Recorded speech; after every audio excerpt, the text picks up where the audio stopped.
Okay, so we are on air, and so welcome everybody to this second session of this school on advanced methods for remote sensing information extraction.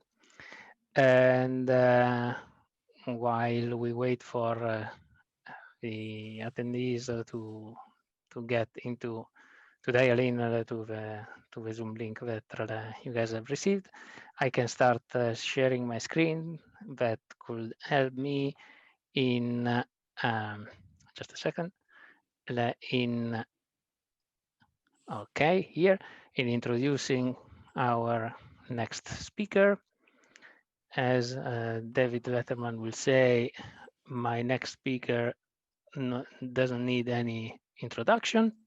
So we have Carlos López-Martínez, that received the Master of Science degree in Electrical Engineering and the Ph.D. degree from the Universitat Politècnica de Catalunya, Barcelona, Spain, in 1999 and 2003. Dr. López-Martínez is an associate professor in the area of remote sensing and microwave technology at the Universitat Politècnica de Catalunya in Barcelona. He has a large professional international experience at DLR in Germany and the University of Rennes 1 in France, and as a group leader of remote sensing and natural resources modeling team in the Luxembourg Institute of Science and Technology in Luxembourg. His research interests include synthetic aperture radar theory, statistics and applications, multidimensional SAR, radar polarimetry, physical parameter inversion, advanced digital signal processing, estimation theory, and harmonic analysis. And you will find a complete resume of his achievements and results in the material that we will distribute to you to introduce all the speakers. But for now, I stop sharing my screen, and without further ado, I just give the floor to Carlos. Thank you very much for being here, for your kindness of accepting this invitation to be a speaker at this school, and so please feel free to share your screen and start the session as you please. We will be always online to deal with the interaction with the attendees. For you guys, just remember to interact by using the Q&A box at first, and then we will deal with the rest. I don't know, Carlos, if you prefer to have the questions online or at the end of. No, there is, all the attendees can put questions during the session. I will try to answer them. We'll organize the screen to have both the presentation and the questions. Okay, so please take care to take a look to the Q&A box, and so that you can have a proper interaction with the attendees. So again, Carlos, the floor is yours. Thank you very much. Okay, thank you, Andrea. Thank you, Salua. First of all, I would like to thank Andrea and Salua for the invitation to participate in this fall school that was supposed to be summer, but the current situation of the pandemics has imposed to delay a bit. So again, and as Antonio said, I would like to congratulate the organizing committee, the Norway GRSS chapter, the Spain GRSS chapter for putting together and organizing this wonderful school. So without any other remark, I will start my lecture. So I will try to share my screen. This is always a bit complex. Okay. Sorry, I have first to share.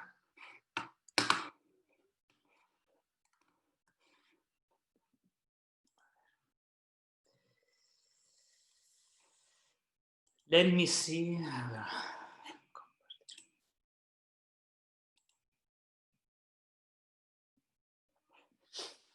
Now let's try to make it full width. So do you see my full full screen? Yes. Yes. Okay, perfect. So, the title of this presentation is going to be Extracting Physical Information in Multi-Channel Radar Remote Sensing. And indeed, as agreed with my colleagues Avik and Alejandro, we will split this big lecture into three sub-lectures, let's say. In my case, I will focus on the extraction of physical information. So I will present different radar configurations and how to extract physical information. Avik will focus in particular into the mathematics of this multidimensional remote sensing, radar remote sensing, with a particular focus on polarimetry. And finally, Alejandro will give you all the details on the statistics associated to radar and multi-channel radar remote sensing. So here you have my contact information in case you want to put you want to put questions or whatever. Okay. This is going to be the schedule of the session. We will split the session into2 parts. More or less, we will go from now till 3:30 European time with the first session. Then we will make a 5-10 minute break just for the people, just to relax a bit. And then we will end with the second part of the session,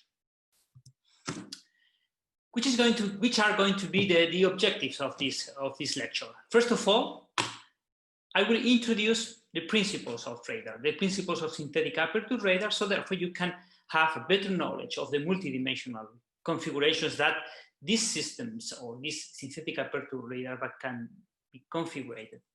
Therefore, I will introduce the different multidimensional configurations, and in each of them, I will explore which is the physical information content, what type of physical information we can retrieve from the different multidimensional synthetic aperture radar configurations. Of course, in each case, we will highlight some applications of these multidimensional configurations.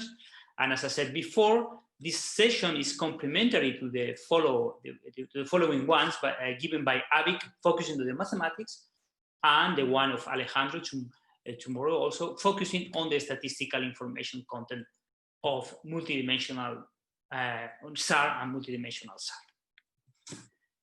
So this is the classical outline, introduction, then some basics of real aperture radar and synthetic aperture radar, and then we will go through the different multidimensional configurations. Okay? So let's start with what do we mean with multidimensional synthetic aperture radar. With multidimensional, what we mean is that a radar system normally in a space does not acquire a single SAR image, but it acquires a collection of SAR images under some type of diversity.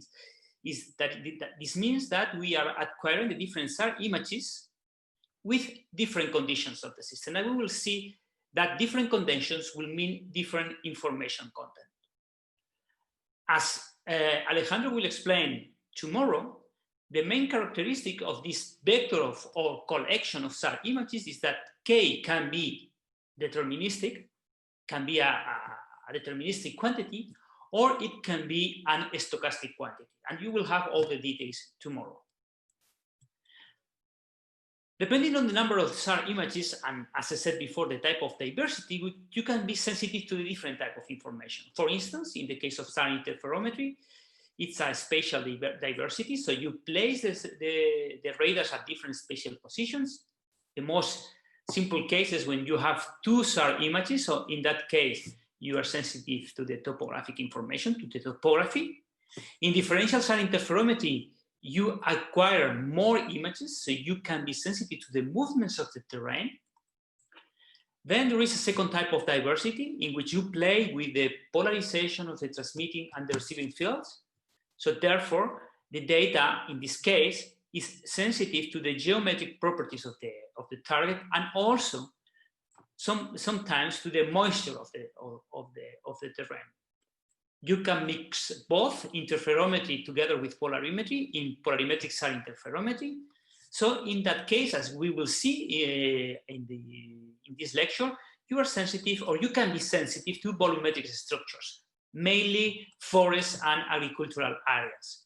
You can even increase the vertical resolution, and you can go to tomography or multi-baseline interferometry, and you can do vertical profiling. You can do also multitemporal SAR, as we will see at the end of this lecture, where you basically acquire a SAR image at different points of time, or you can also have multi-frequency SAR, where you change the frequency of acquisitions. Normally, in the case of Earth observation applications, you play between P-band, half a gigahertz, to 10 gigahertz. So basically, this is the range you are playing. So basically, you can have data at P, at L, C, and X band. These are the most standard frequencies. The basis of all this type of multidimensional SAR configurations is a SAR, a synthetic aperture radar. And the basis of the synthetic aperture radar is a normal SAR. Okay, a normal radar, sorry. So basically, in the case of a radar, what you have is a transmitter, okay, that basically transmits an electromagnetic wave, as indicated here. The electromagnetic wave hits the target, changes the shape and the properties of the echo, and the same system receives this echo. Therefore, at reception, one can analyze the changes introduced by the target, so therefore it can be, or the system can infer some of the properties of the target. The most simple ones in the case of a simple radar is that measuring the time, you can determine the distance, for instance. If you can analyze a change of frequency due to the Doppler effect, you can be sensitive to the velocity of the target, and so on. So this is the case of the most simple radar. This is a radio detection and ranging, okay? This is the basis of everything.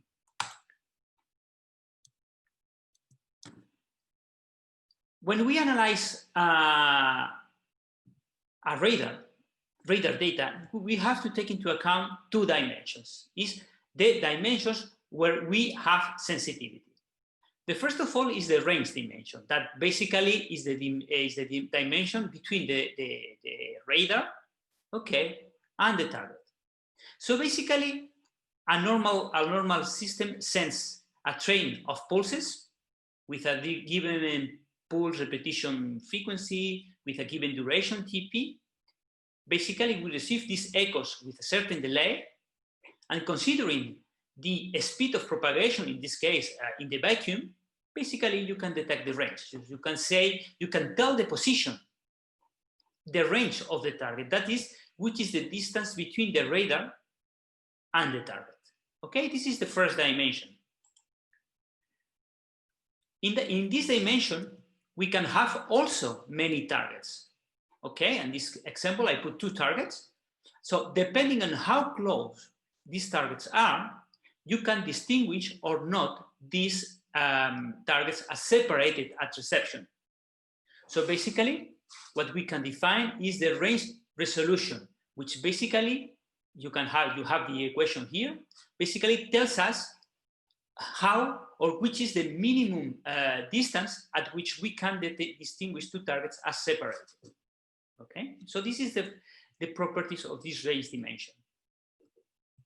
On the azimuth dimension, okay, which is the dimension perpendicular to the range, in this particular case, the resolution, which is the capacity to discern different targets in azimuth, in this direction, okay, is determined by the antenna radiation pattern. So what does it mean? If we have a small antenna, the antenna radiation pattern will be really wide, so the resolution will be really, really poor, as you can see here. So this is the main problem of a classical, let's say, radar. I mean, you can have a lot of resolution in range, but your resolution in azimuth is really poor because you depend on the properties of your antenna. And this is where the synthetic aperture radar enters. Okay, basically the synthetic aperture radar, what it makes is creates a synthetic antenna in azimuth in order to increase the resolution in this dimension. So basically what you have, or what we know as a synthetic aperture radar, is a classical radar, simple radar, I put here a satellite, that moves in a certain direction. Basically, it moves in the azimuth direction. Okay? So basically what you have is that the radar acquires a set of samples of the same target on the terrain. And it's due to this property, the capability to acquire different samples of the same target on the terrain, that later on we will mix them in order to increase the resolution in azimuth. Basically, the main properties of SAR is that it's a side-looking geometry. The radar doesn't look into the direction, it looks into the side direction. We have, or the images have 2 dimensions, range and azimuth. You have different imaging modes that basically is a compromise between the swath and the resolution. You can go from a very large swath with a small resolution to a very small swath with a high resolution.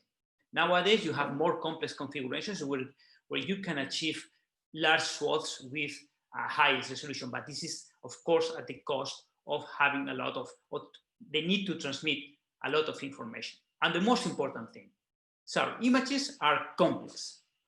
Each pixel has an amplitude and a phase, and this is due to the nature of creating the SAR images. So let's go to see how a radar or a SAR works. In the azimuth, in the range direction, okay, the direction that links the radar with the Earth's surface, a SAR works as a classical radar, as I presented before. The radar sends some pulses, measures the echo, and then it measures the distance. So basically, this is the equation that defines the range resolution, which is basically the same as we had before with a classical radar. The difference with a classical radar comes in the azimuth, because we have a single radar, okay, with a dimension of the antenna dA, but as the system travels along the azimuth, we can create a much longer antenna, a synthetic antenna with the dimension LE. So basically, as we saw presented before, in a conventional radar, the resolution depends on the antenna radiation pattern in a very small antenna, so we have a very poor resolution. In the case of a synthetic aperture, we create or we synthesize a much longer antenna, a big antenna. At the end, what we have is that we have a very large spatial resolution. So basically, the rule of thumb in a synthetic aperture radar, without going into the complex math that goes into the creation of the images, basically you can achieve a spatial resolutions in azimuth in the order of the dimension of the physical dimensions of the antenna in azimuth. So normal radars, I mean, I can think about the Sentinel-1, for instance, or the Cosmos, SkyMed, or the TerraSAR-X, which are real radars, basically have antennas with a dimension, is the azimuth direction, of about 10 meters. So basically, thanks to the synthesization of this longer antenna, you can get much higher spatial resolution. And this is the main difference with a normal radar. Basically, therefore, what we have is the following. We have a target on the terrain characterized with its radar cross-section, sigma. So basically, what we have is that the radar looks at this target at different positions. So basically, we have many different samples.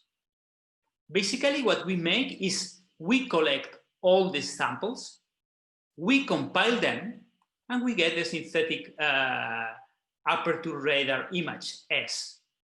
This processing of focusing is mathematically quite complex. It's quite standard, but it's quite complex. But basically, this focusing process, what it makes is collects all the echoes of the same target obtained at the different position of the radar, combine it to get the synthetic aperture radar. So therefore, we can characterize the whole process with an impulse response. So basically, the properties of our radar are concentrated into this impulse response. This is normally how an impulse response of a rather simple synthetic aperture radar looks like. Okay, it's a double SIM, basically. So you have range, azimuth, and after the processing of collecting all the echoes, this is how do we see and scatter a target as imaged by the radar. So basically, we see a kind of Gaussian shape, bidimensional Gaussian shape. This is more or less like that, a Gaussian shape. It's a double SIM, as you can see here.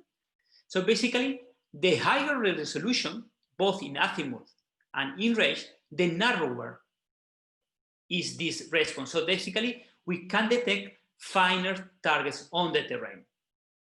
As Alejandro will explain you later on, we can have two types of targets. We can have point targets, where within this impulse response we have only one target. So basically, as I mentioned before, this pixel is deterministic.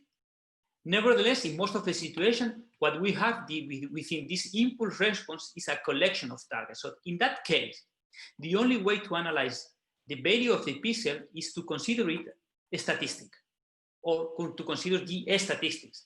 And as Alejandro will explain you tomorrow, depending on the properties of the target, on the resolution, and so on, you can define different statistical models for the values of the pixels. So basically, this is the whole process. In here, I have simulated 3 targets, okay, at different range.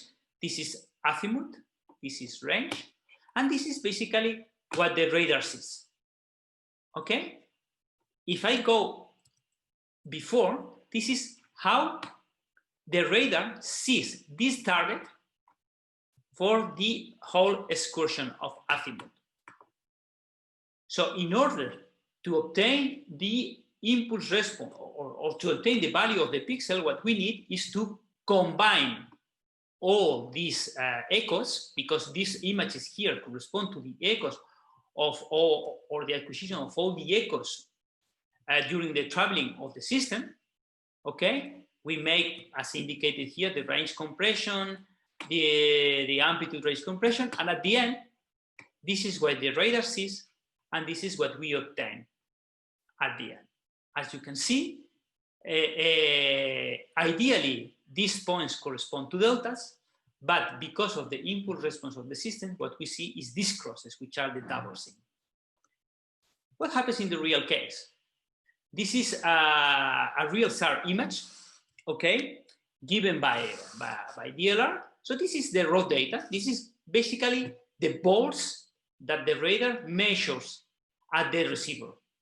Okay, as you can see, you see anything. Because in here, what you have is the mixture of all the echoes at all the positions of azimuth. So we compress the raw data, and as you can see, we obtain the clear SAR image. So in this case, what we have is on the top and on the bottom, we have some forests, we have some agricultural areas, some cities here, some villages here. So as you can see, the raw data has nothing to do with the focused SAR image. Normally, if you go to the platforms to obtain SAR images, you never have access to this data, which normally is called level 0 data. And you have access to this data here, already to the SAR image. Normally, these images are also called single loop complex images. And in this case, I only represent the intensity, but each pixel has an intensity and the one amplitude. We have many SAR systems since the 70s. The main systems are on orbital platforms. The first system was the CSAT from NASA, acquiring data at L1, and since the beginning, we have different systems. You have the GER system from Japan, from ERS 1-2 from the European Commission, the M.Sc also from ESA, ALOS from the Japanese, RADARSAT 2 for the Canadian colleagues, the TerraSAR X from the German colleagues, the TANMINX, the Cosmo from the Italian, and finally what we have is the Sentinel-1 from the European Space Agency again. As you can see, the radar travels thanks to the satellite. But this is not the only platform we can have. We can have also airborne systems where we place the radar into a plane, and here you have a collection of systems. Maybe the most known one is the SR system from our colleagues at DLR in Munich in Germany, okay, where they have used extensively this system to obtain SAR with airborne mode. And finally, you can have also ground-based SAR sensors. One of the main problems of orbital platforms or for airborne platforms is that they cannot make continuous measuring at a high spatial, a high temporal rate. And for some type of applications, especially for hazard, for subsidence, and so on, you need extremely high temporal sampling. So in that case, what you have is ground-based sensors systems where you place the radar into a linear rail that makes the movements of the radar. So here you have some examples we have developed at UPC. Here is a second example we have recently developed, which is able to operate at different frequency, P, L, C, and X-band. So here you have the antennas for L, C, and X-band, and on top you have the JAGIS for P-band. You have also this GBSAR INSAR system of our Italian colleagues of LISA Lab that basically monitor a volcano, and you can have also other type of system as this one created by our colleagues of Japan. As I mentioned before, one of the main properties of the radar is the working frequency. Basically, as I mentioned before, you work into 4 frequencies, P, L, C, and X-band. And here you can see an example of the differences. Basically, what is important with frequency is the wavelength. The higher the frequency, the shortest the wavelength. And the shortest the wavelength, the smaller the targets you can see. So in this case, what do we have? You have the Amazonian forest, and you can see that at higher frequencies is more homogeneous than at a lower frequency, that L1. This is because with higher frequencies, you are more sensitive to the canopy. With lower frequencies, you are more sensitive to the understory of the forest. And the most important thing is the black detail here that you see at X-band. This is a rain cell, and the 3 images have been acquired at the same time. It's a heavy rain. So basically at X-band, as the wavelength is so small, you see the drops. So basically you see nothing, and they black out the image. At C-band, you increase the wavelength. So basically you are less sensitive to the drops because the drops are really small, so you don't see them. And at L1, where your wavelength is the longest, you are insensitive to the droplets. Here you can have also some other examples of SAR images. This is one image acquired near the city of Santiago de Chile in the Andes in South America. Here you have also an image of the Argentinian Pampa, which is a really quite flat area. And here you have one image in the south where you can see the details of a glacier going to the sea, the mountains, and the different channels. And in all the cases, as I mentioned before, the most important thing is that you are not blinded by the clouds, because for most of the situations, the microwave radiation is able to penetrate the clouds. Here is also a very nice example. This is an open pit of Chuquicamata mine. Is one of the largest holes made by humans. It's an open mine. So this is how do we see the mine at optical images. And this is how do we see at X-band, thanks to the terasar X system. So basically, you see the effect of side-looking geometry. So in optical system, you see from nadir, so you see the clear geometry. But in case of radar, you see this side-looking geometry. So basically, you see this side of the open pit completely collapsed. This is because of the geometry. And also, if you pay attention, this image was taken almost at midnight. And this is also an advantage of the SAR images. They can acquire images during the day and during the night. Here is another example. This is an experimental system, a KU band at 35 gigahertz, and you can see the level of details you can achieve. You see here an helicopter, where you can see the shadow of the blades, you can see the shadow of the wings of the plane, you can see the different cars in this parking lot, the different details of the trees, and the different length of the grass at the different positions. In this case, what we have is the SAR images are operating at local scales, at very local scales, okay? You can increase your SWOT, you can go to regional scale, okay? And in this case, what you have is the city of Washington, DC. You can see the Potomac River, the Pentagon, the Arlington Cemetery. And finally, nowadays, it is possible to obtain images at global scale, okay? Here, I show the collection of ALOS images acquired over all the whole South America.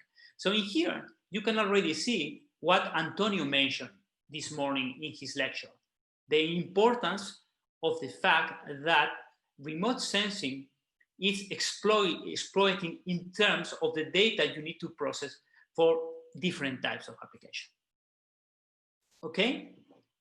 So this is basically the introduction I wanted to give for synthetic aperture radar.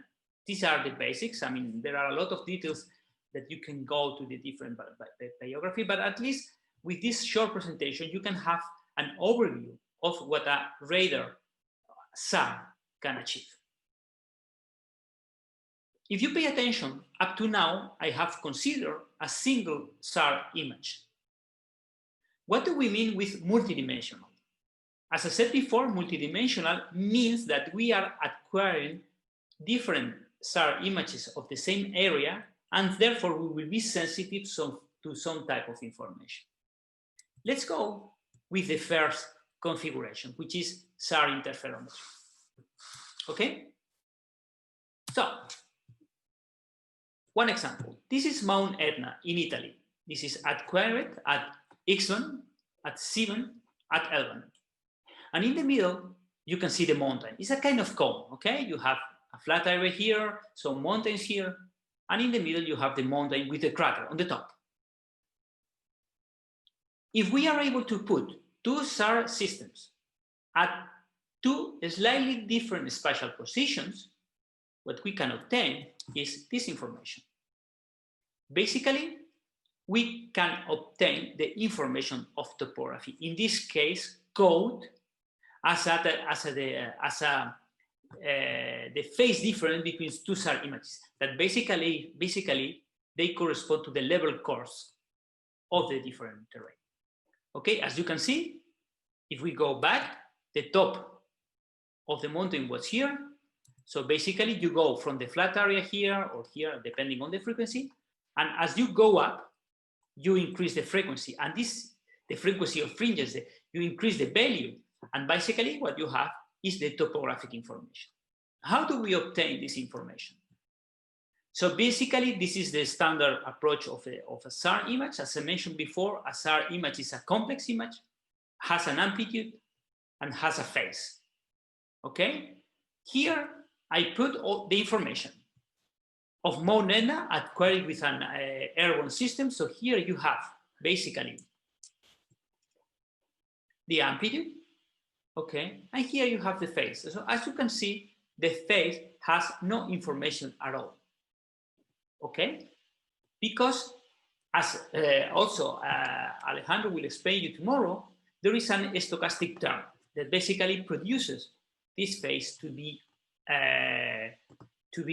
or that do not contain any information. Okay, this is the standard situation. What happens if we acquire two SAR images from two slightly different positions? S1 here in red, S2 here in blue. So we have the first SAR image and we have the second SAR image.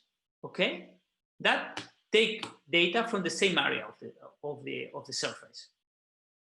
If we create the so-called interferogram, which is the Hermitian product between the first and the second, that will be also complex, okay, the most important thing is the phase difference of this interferogram. Under some assumptions, what we can see is that this phase difference corresponds to the difference between the ranges between the first satellite and the area and the second and the same area, coded as a phase information, depending on the wavelength. What happens if I go to the result before? I have two images of the same area. Again, this on mode delta. This on the right corresponds to the SAR image of a single SAR image, and in this case corresponds to the phase of the first image. But what happens if we take the phase of the Hermitian product of the SAR images? Magically, we obtain this information, which are the fringes. And as you can see, somehow it codes the height information. But in order to arrive to the height information, we need some kind of processing, okay, or understanding. Basically, the most important parameter of this approach, of this interferometric approach, is the separation between both satellites, is the baseline B, okay? Basically, there is a compromise between the separation of the two satellites and the quality of the topographic information we can obtain. Basically, as you can see, the phase difference between the two satellites is proportional to this separation. Basically, then, if we process the 2 points, okay, what we can see is that the phase difference between the phase difference of adjacent pixels, which is this delta phi, if we make all the calculations, at the end, what you can see is that the phase difference is proportional to the height here. So therefore, in case of SAR interferometry, what we need to do is to obtain, or what we can do is to obtain height information by placing two satellites at slightly different spatial positions. The obtention of the height information is not so direct. So this is in the information I obtained before. First of all, we need to remove this part here, which is the so-called flat Earth component. Basically, if you had a flat surface, the phase you would obtain is this one, together with the topographic information. So if we remove these pixels, what we can obtain is the final topographic information. So as you see, basically, the sensitivity we have to height depends on the equations I presented before. So basically, the larger the baseline, the more sensitive we are to the phase height. But the important thing, as I will show you later on, is that we cannot separate these images as much as we want.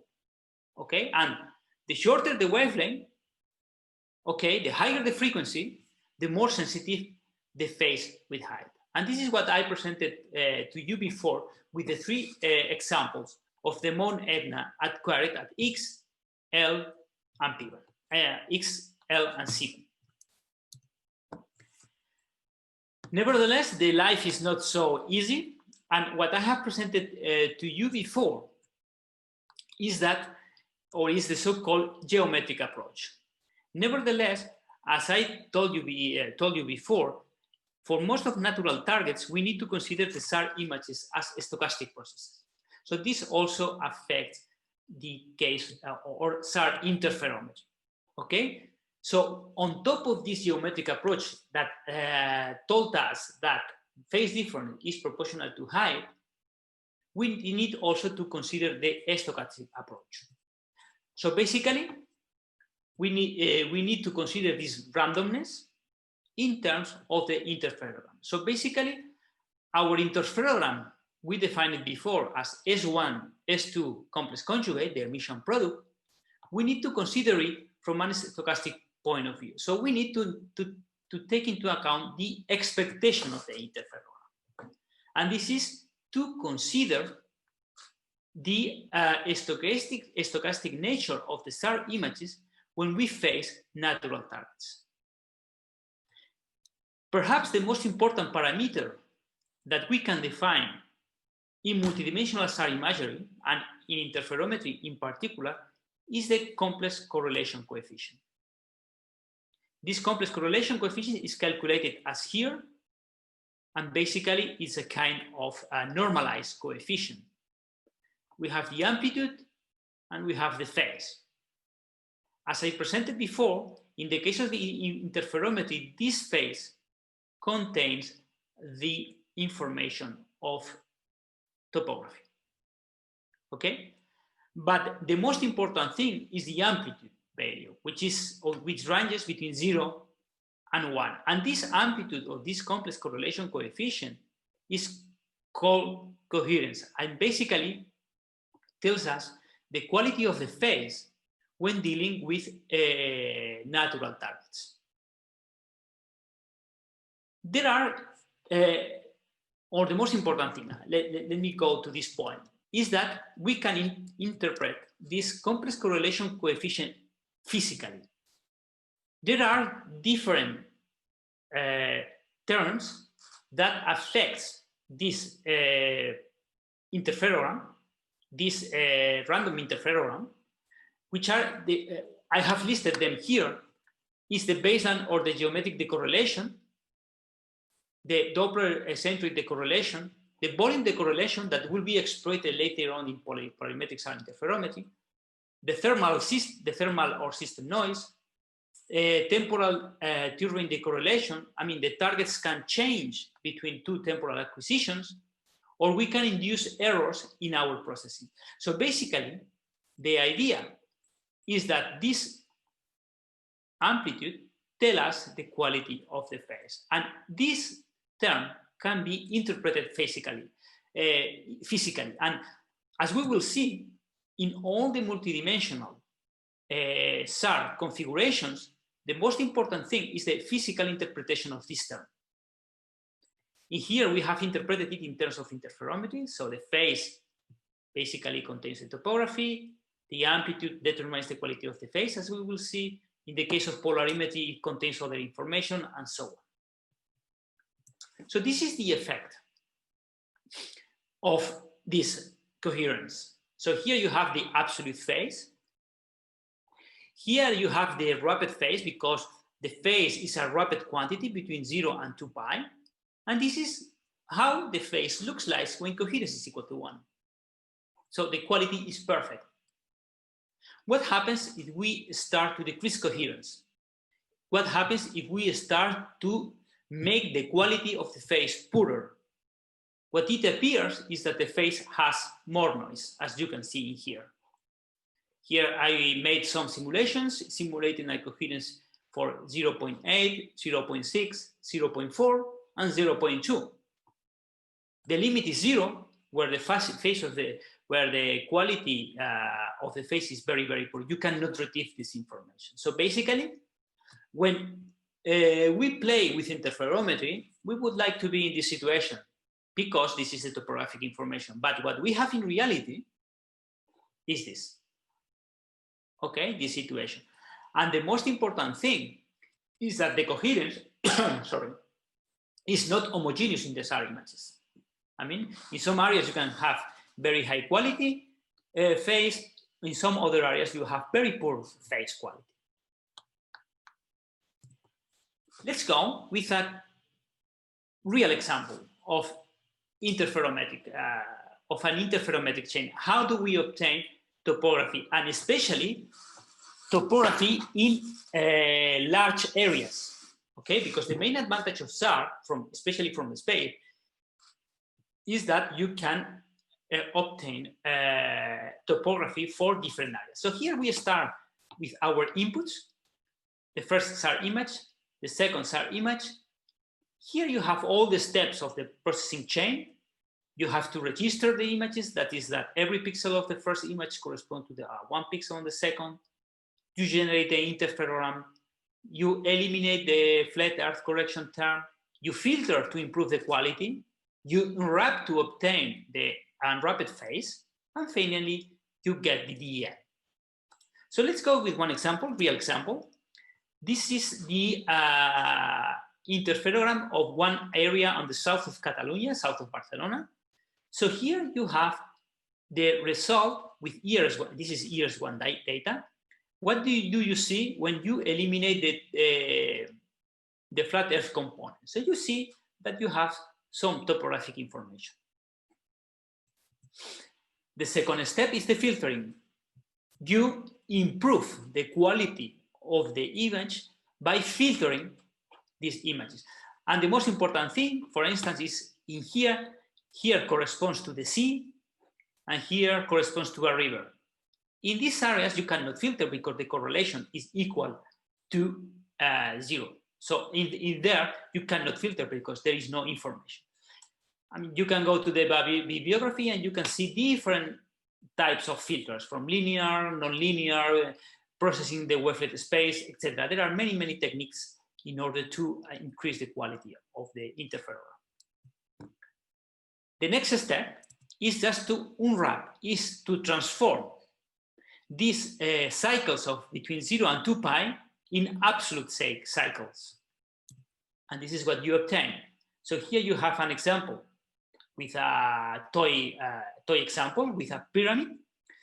So in red, this is what you have, or what you obtain from the radar. And therefore you need to unwrap is that for each phase to obtain the integer number of cycles. So therefore you can obtain from this, once you have unwrapped the phase, you can see this. So this is what you obtain here.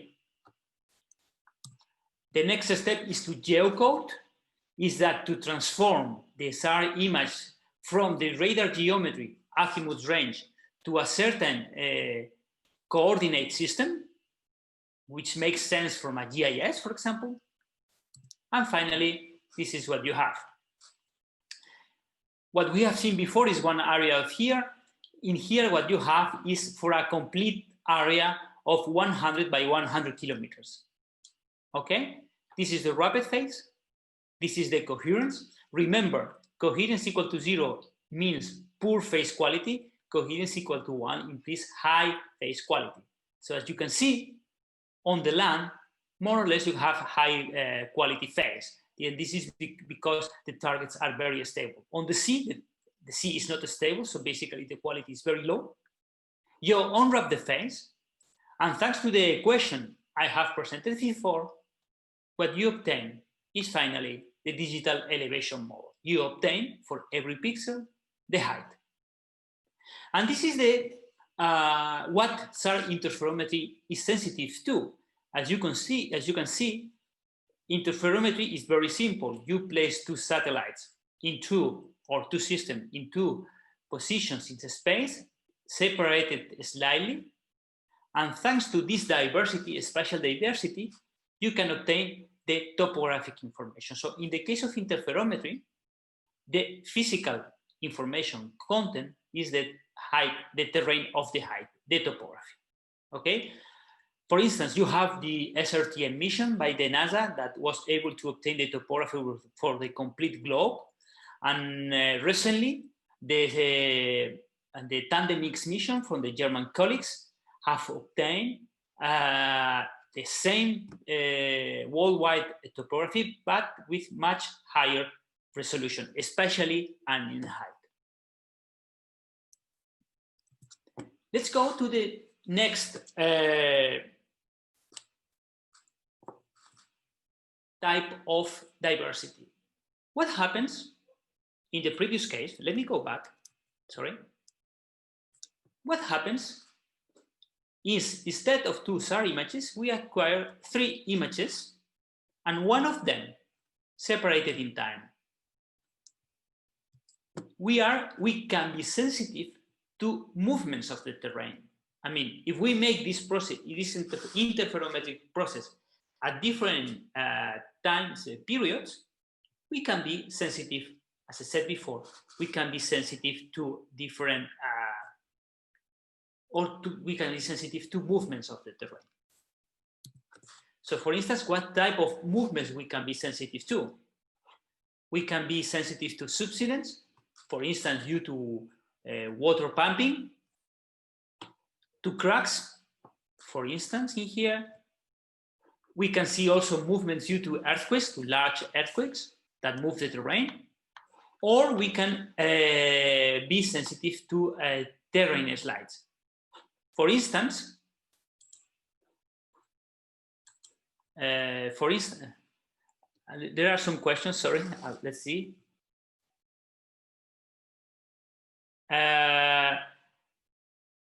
Of course, I mean, they ask, when choosing 2 SAR images, do we need a certain overlapping between them? Yes. We need that the 2 SAR images observe the same area of the terrain. If they are not overlapped, you cannot see the same. You cannot obtain the topographic information. And how does SAR interferometry compare to LiDAR? Very good question. I mean, it's a complete different technology.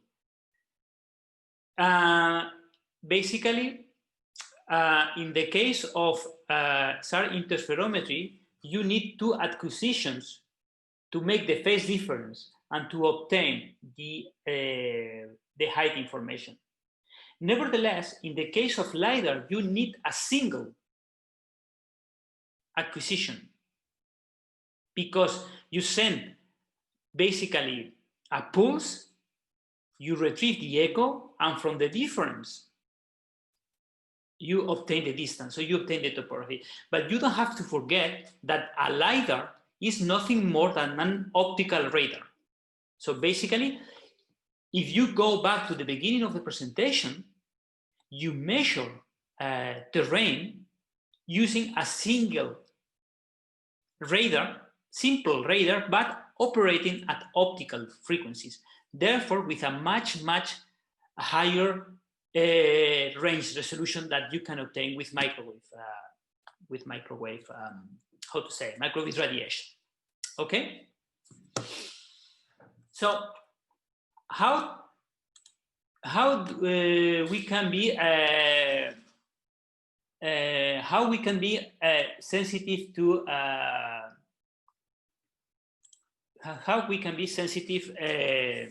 let me move something I have here. How we can be sensitive to the subsidence of the terrain. Sorry. So basically, what happens if the terrain moves between both acquisitions? If we a moment. Okay. Sorry. Okay. What happens if the terrain moves between the both acquisitions?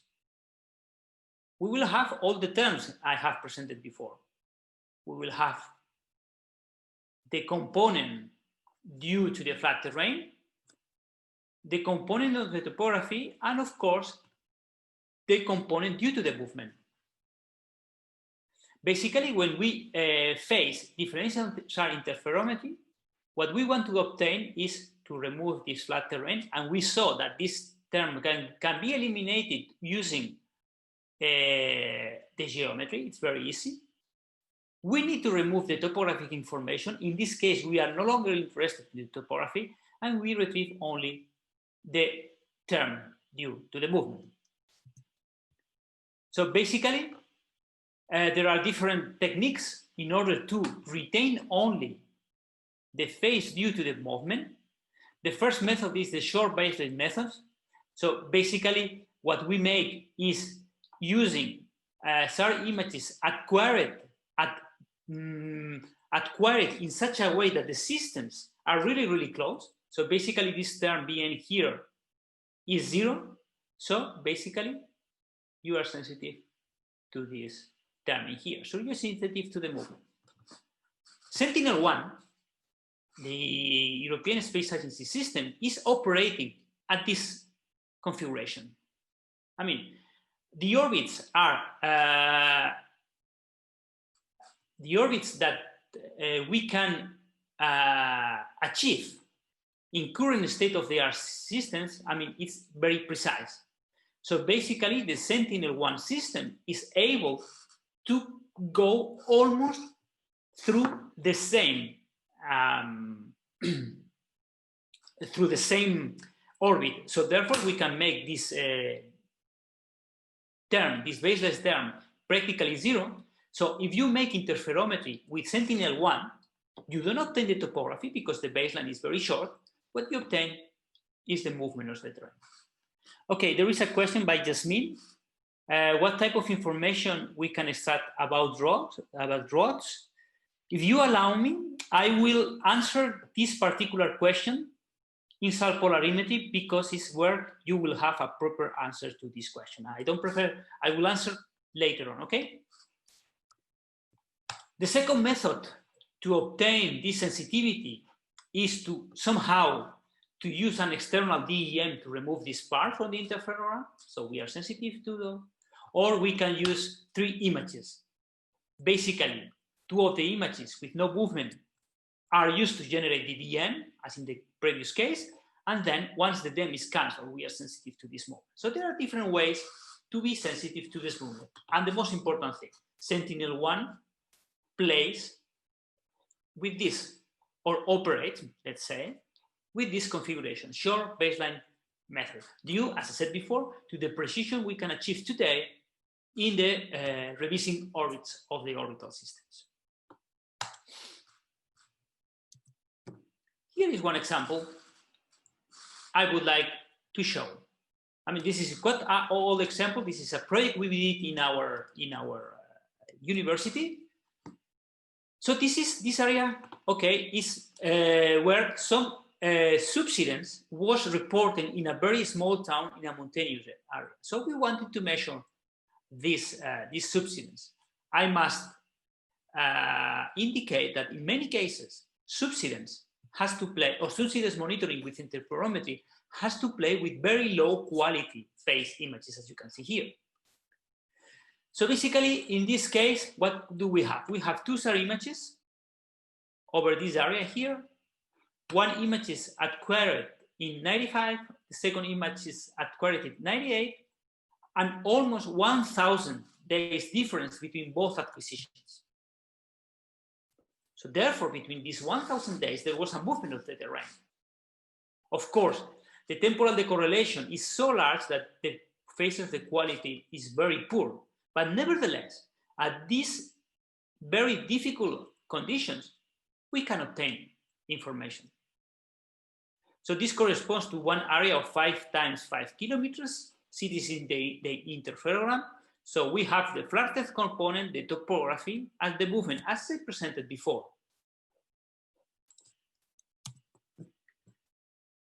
As you can see, the coherence in these areas is very poor, as the coherence is very low, except in this area, where the coherence is relatively high, and you can see some fringes there that contain some information.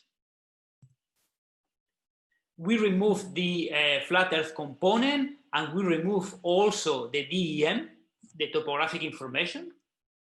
And if we remove these 2 parts, okay, we take the original interferogram, we take out the topographic phase, we take out the flat earth component. What we obtain is this phase information in here, which is only sensitive to the movement. If we take a look to this particular area, okay, we unwrap it and we process all the areas. In here, we were able to measure the subsidence at different points and compare them with point measurements obtained with differential GPS. So basically, this is the area. Let me go. This is the area, okay, obtained as the SAR image. This is the picture of the area. And as you can see, there were subsidence observed in this area because below this neighborhood, there was a mining cavity that was collapsing because was filling with water from the river. Okay, sorry.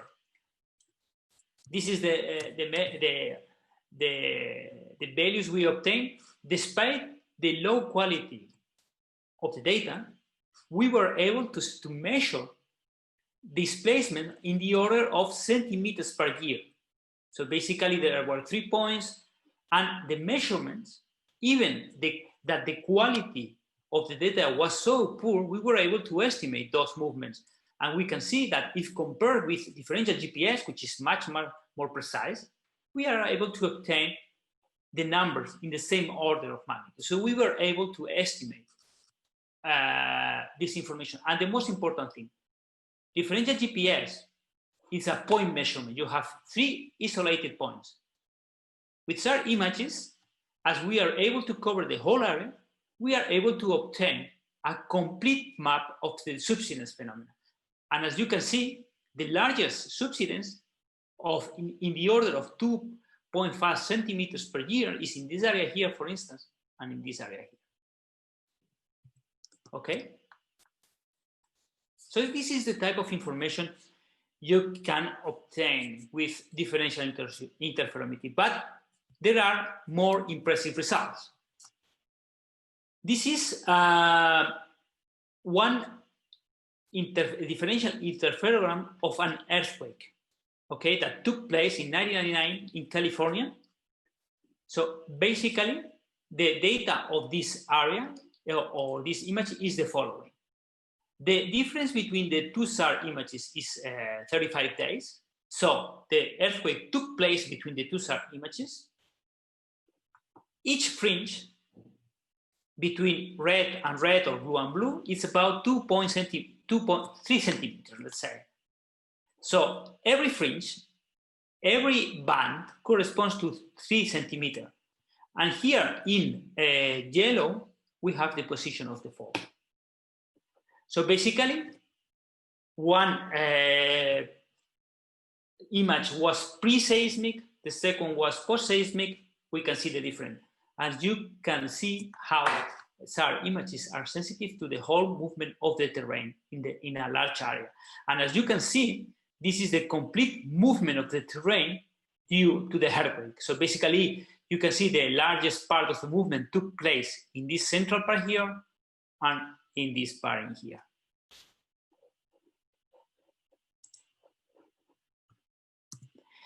This is a second example of an earthquake. This is in Turkey in the same year, 1999. Okay, and you can see the same type of information. You can see, or you can take one image before the earthquake, one image after the earthquake. You can make the difference, make the whole process, and you can be sensitive to the movement of the terrain. Again, the same situation as before. You have the fault. This is the same process here. You have the fault in this chain here, mountain chain here, and you can see the movement of the terrain. There is a question, is the same processes for landslides? Yes, I mean, I'm using the same processing chain for measuring the movements of this town in here than what I'm using in here. Basically, what you make is you take 2 SAR images. The idea is very simple. You take 1 SAR image before the event. You take a second image after the event. The terrain has moved between two acquisitions, okay, because the event took place in the middle, I mean, between both acquisitions, and therefore you are sensitive to the phase difference. If you allow me to go to this equation. Sorry, to this equation. Okay, this is the phase difference between two SAR images at two different points of time. Let's think in a situation where you don't have movement. So this phase will be 0 and this term will be 0 because the terrain has not moved. But what happens if between both acquisitions the terrain subsides, or there is an earthquake, or even you can think on collapsing of buildings? This is also possible. Whenever you have a movement between two acquisitions and you make this processing, this phase will be sensitive to this movement, and therefore you will be able to obtain the movement. It doesn't matter if it's a building, if it's a landslide, if it's at an earthquake, it doesn't matter. The only difference between all these cases is the physical interpretation. And for that, you need the geographies which are able to understand these movements, okay? But in all the cases, as you can see, the topography or the changes of topography are coded in these fringes. It is the work of geographers to interpret the physical processes behind this change of the terrain. And for that, the engineers or the statisticians, they are not able to interpret that because you need the knowledge of how the terrain moves and so on. Okay, so behind the obtention of this interferon, there is another step of physical interpretation. But in that case, as I said before, it's not done by engineers or by statisticians, it is done by geographers. Okay?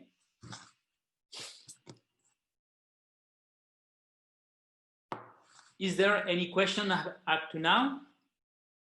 So, just what we have seen until this point.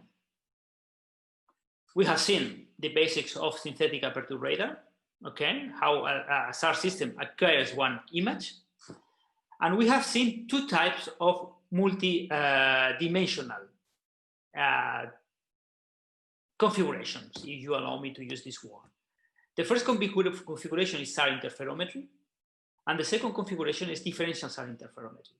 And in that case, the sole difference, the only difference between the SAR images is that we have placed our SAR system at different spatial positions. The diversity, the changes we have introduced between SAR images is the position where we acquire the SAR images.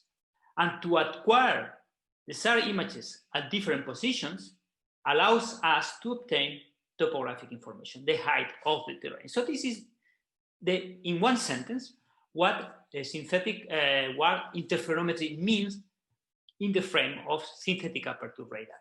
Interferometry, two SAR images at different spatial positions, we are sensitive to topography, as you can see in there. Any question up to now?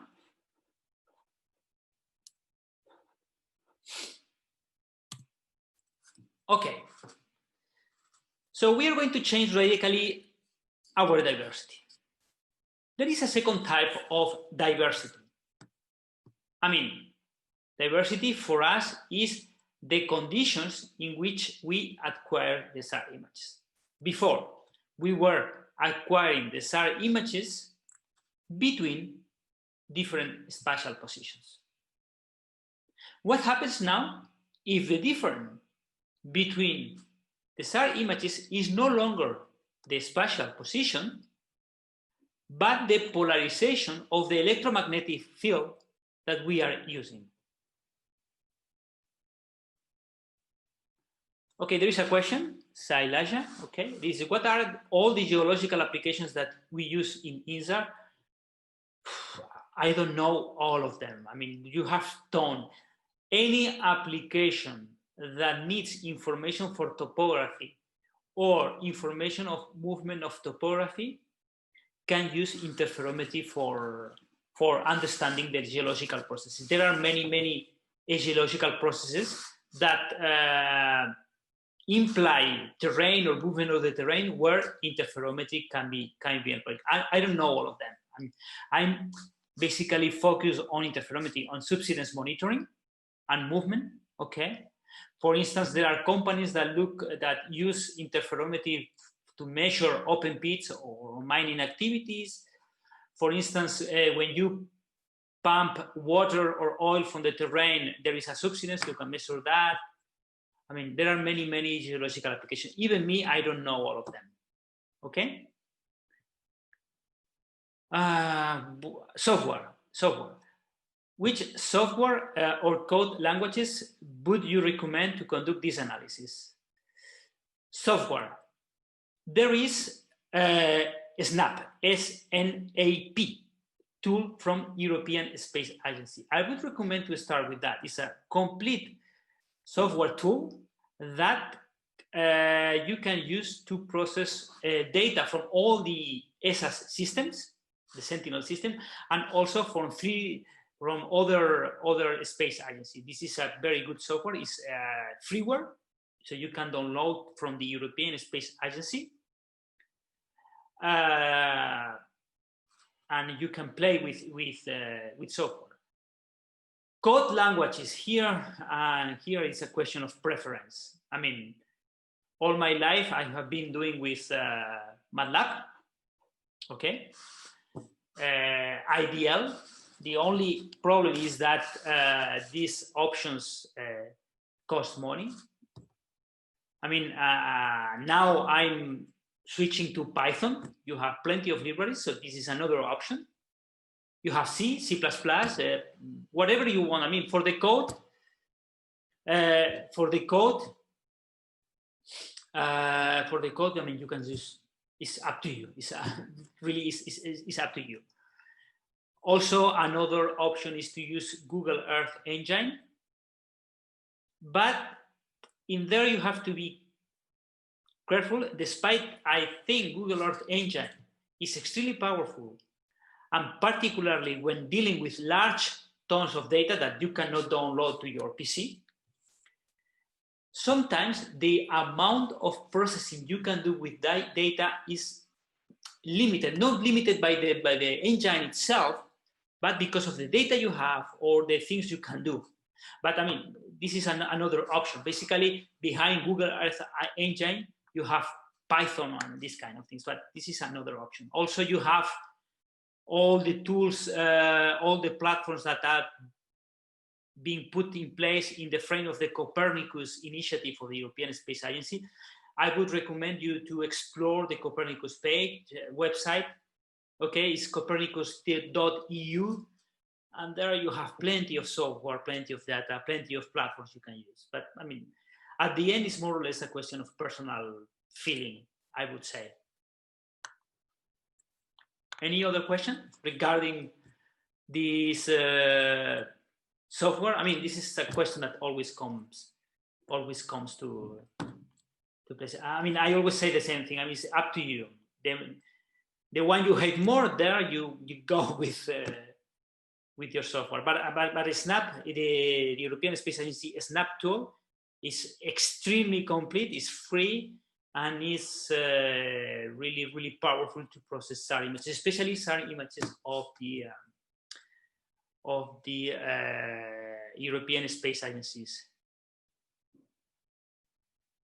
Monsif puts a question: is there any method to do time series in our region? I mean, I will answer that question at the end of the presentation, because I have some presentation on multi-time acquisition. But yes, there is time series. If you pay attention to interferometry, in there we were doing a time series of 2 SAR images. I mean, you can do the same. Instead of 2, you can use it 100. There's no problem. Okay. But the processing is more or less the same.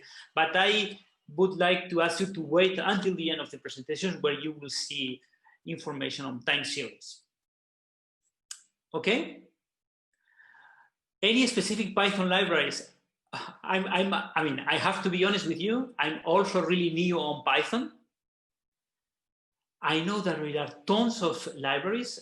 One important is GeoPandas. It's the one I'm using, how to process the data, but for sure, I mean, I'm not the most experienced person with Python to tell you about libraries. I think you you put SAR libraries Python in Google Explorer, and you will find many of them. But a general purpose library will be GeoPandas.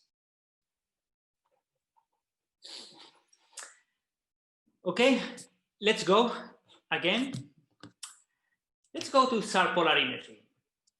And as I said before, Avik tomorrow will give a detailed and outstanding presentation on SAR polarimetry, and he will give you all the details on the mathematics on SAR polarimetry. Here, I will show you which type of information, of physical information, you can obtain by using SAR polarimetry. What is the objective of this lecture?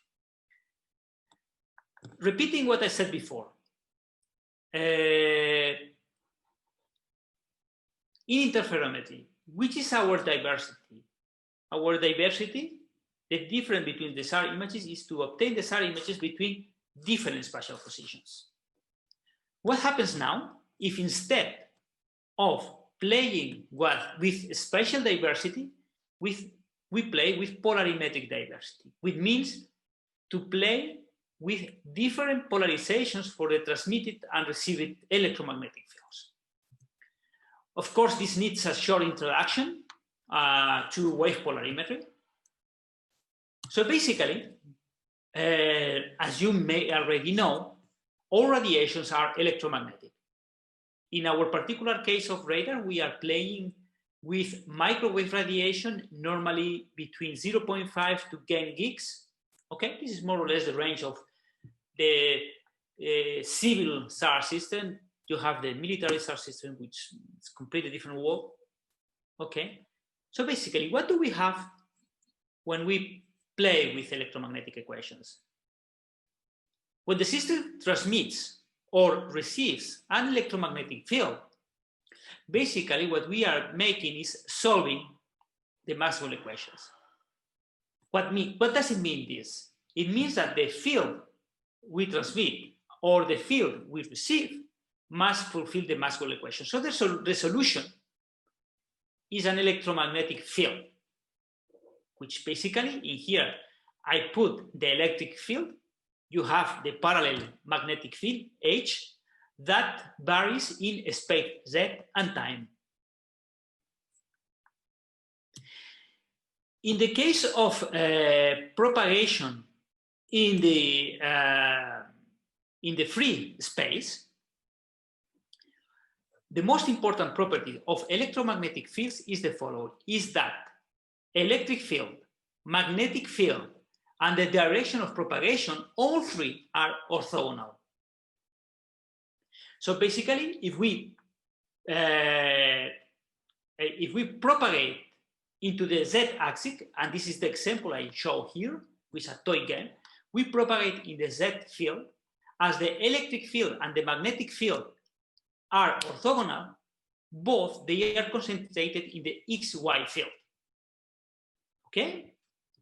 If we pay attention only to the electric field, therefore we can have two components, the component in X and the component in Y, that basically follow these green and blue curves, which correspond to a cosine function. They basically have a time frequency, they have a spatial frequency, so basically the time frequency tells us how the field varies in time. The space frequency tells us how the field changes in space. So basically, what we have is that the electric field, which is indicated in red arrows in here, basically describes this helix behavior, okay? If we particularize this propagation at a given plane, okay, at a given zeta, z0, we can see that the tip of the electric field describes an ellipse. This is the so-called polarization ellipse, and it's a property of the electromagnetic field. So the electromagnetic field can describe a shape in the space for a given Z. And this is the polarization. And as I said before, it's an intrinsic property of an electric field. And basically, the polarization of an electromagnetic field refers nothing more than to the vectorial nature of an electromagnetic field. Basically, the polarization is a consequence of the fact that electromagnetic fields are vectors. What types of polarization we have? Playing with the amplitudes and with the phases of these two X and Y components, we can have different type of polarization. For instance, we can have horizontal polarization, indicated here in red, where, as you can see, the electric field only varies in the X axis. Okay, so we only have these blue curves. We can change the conditions of the phase difference between both electromagnetic fields, and what we can obtain is vertical polarization state. So basically, the field only changes in the vertical polarization.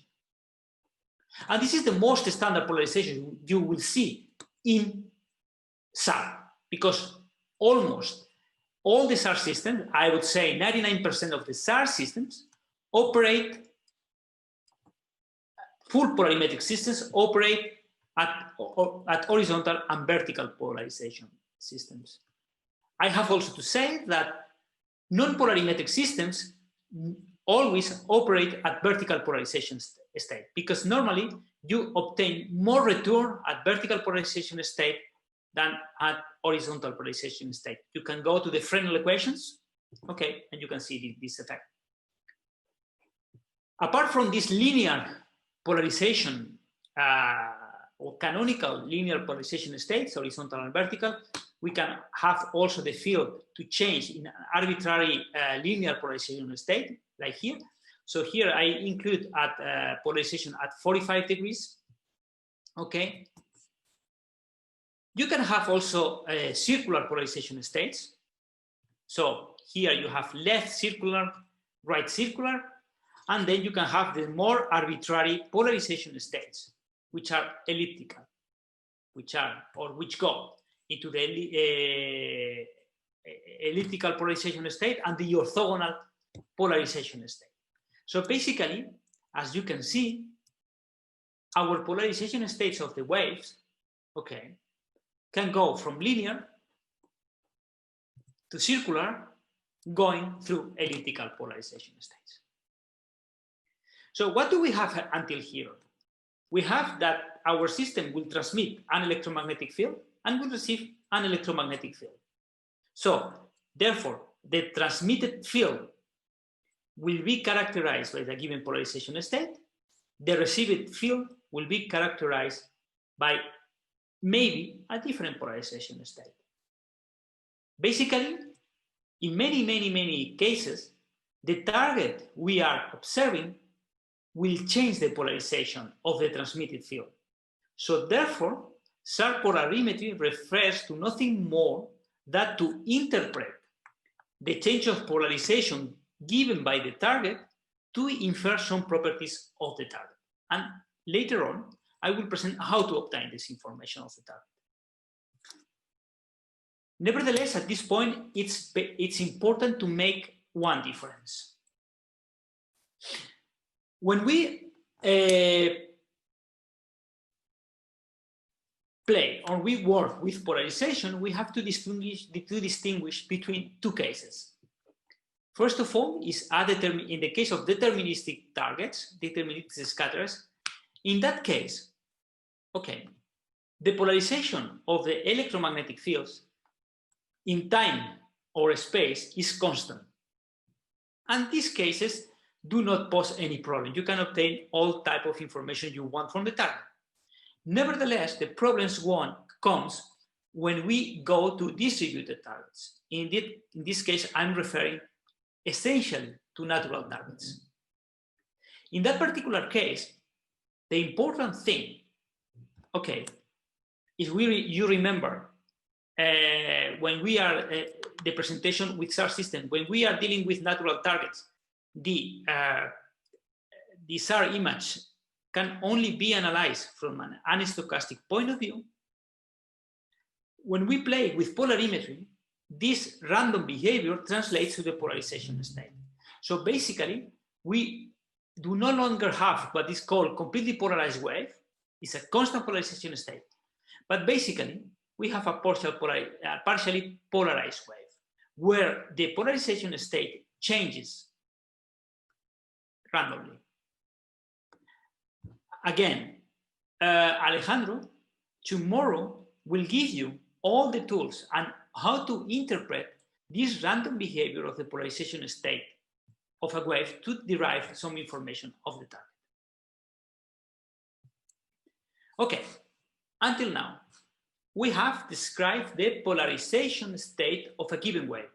So we would characterize the polarization state of the transmitted wave and the polarization state of the receiving wave. But the SAR system does not measure electromagnetic fields. It measures relations between the electromagnetic fields. So therefore, we need to introduce the concept of scattering polarimetry. The idea in this case is to see how a target changes the polarization state of a wave. So the idea mathematically is the following. It's very simplistic. I have a flat surface in here. So what do we have here? I mean, without going into the detail of the mathematics, okay? Just interpret conceptually what is written in here. We have the transmitted field, that is the incident field in our target. In this case, this flat surface in here. So it is characterized by a polarization state. So that's why we need two components, because it's a vector. When this incident field hits this target, it produces two fields. First of all, is the transmitted electromagnetic wave in the second medium, and in our case, we will be not interested at all into this electromagnetic field, but also it produces a scattered electromagnetic field in a given direction. Normally, we will be interested into the same direction as the incident wave. The most important thing is that this scattering process occurring at the surface changes the properties of the scattered field. Okay, this is a very simple case. Okay, so we have the incident field. Okay, explained by this Jones vector. Okay, so basically the polarization state is contained into this vector. We have the scattered field given by this second vector, and both of them, without taking into account the attenuation effects and the effects due to the phase, are related by this matrix. So, which is the important characteristic of this matrix? This matrix tells us how the target, through these coefficients gamma under T and gamma parallel, this matrix tells us how the target changes the polarization state of the incident angle of the incident field, sorry, to the scattered field. A SAR system measures this scattering matrix. So in order to obtain information of the target, we need to invert this matrix. So the question is what we can say about our target if we would be able to measure this matrix. So we need to invert, because this matrix depends on the target. Okay? In the most general case, okay, this matrix is the well-known scattering matrix. And this is the most general way. So basically, as indicated here, we have the incident field, we have the scattered field, and we have this scattering matrix that indicates how the target changes our incident field. So the most important thing is that the scattering matrix S contains information about the change of polarization between the incident and the scattered electromagnetic waves. Therefore, this matrix can be employed to infer information about the scatter being studied. Of course, the scattering matrix depends on the shape, on the material, on the water content of the target, but through its electrical properties. Of course, because remember that we are imaging at a given frequency.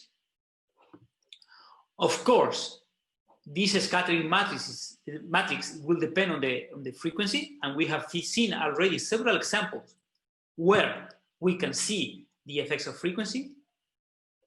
Depends also on the geometry of the measure, at which position we are looking at the target. Okay.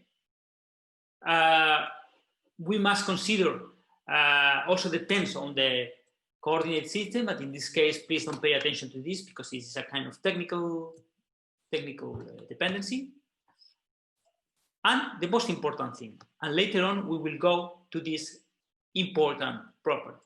All the matrix elements must refer to the same target, said in a different way. All the elements must be acquired at the same time.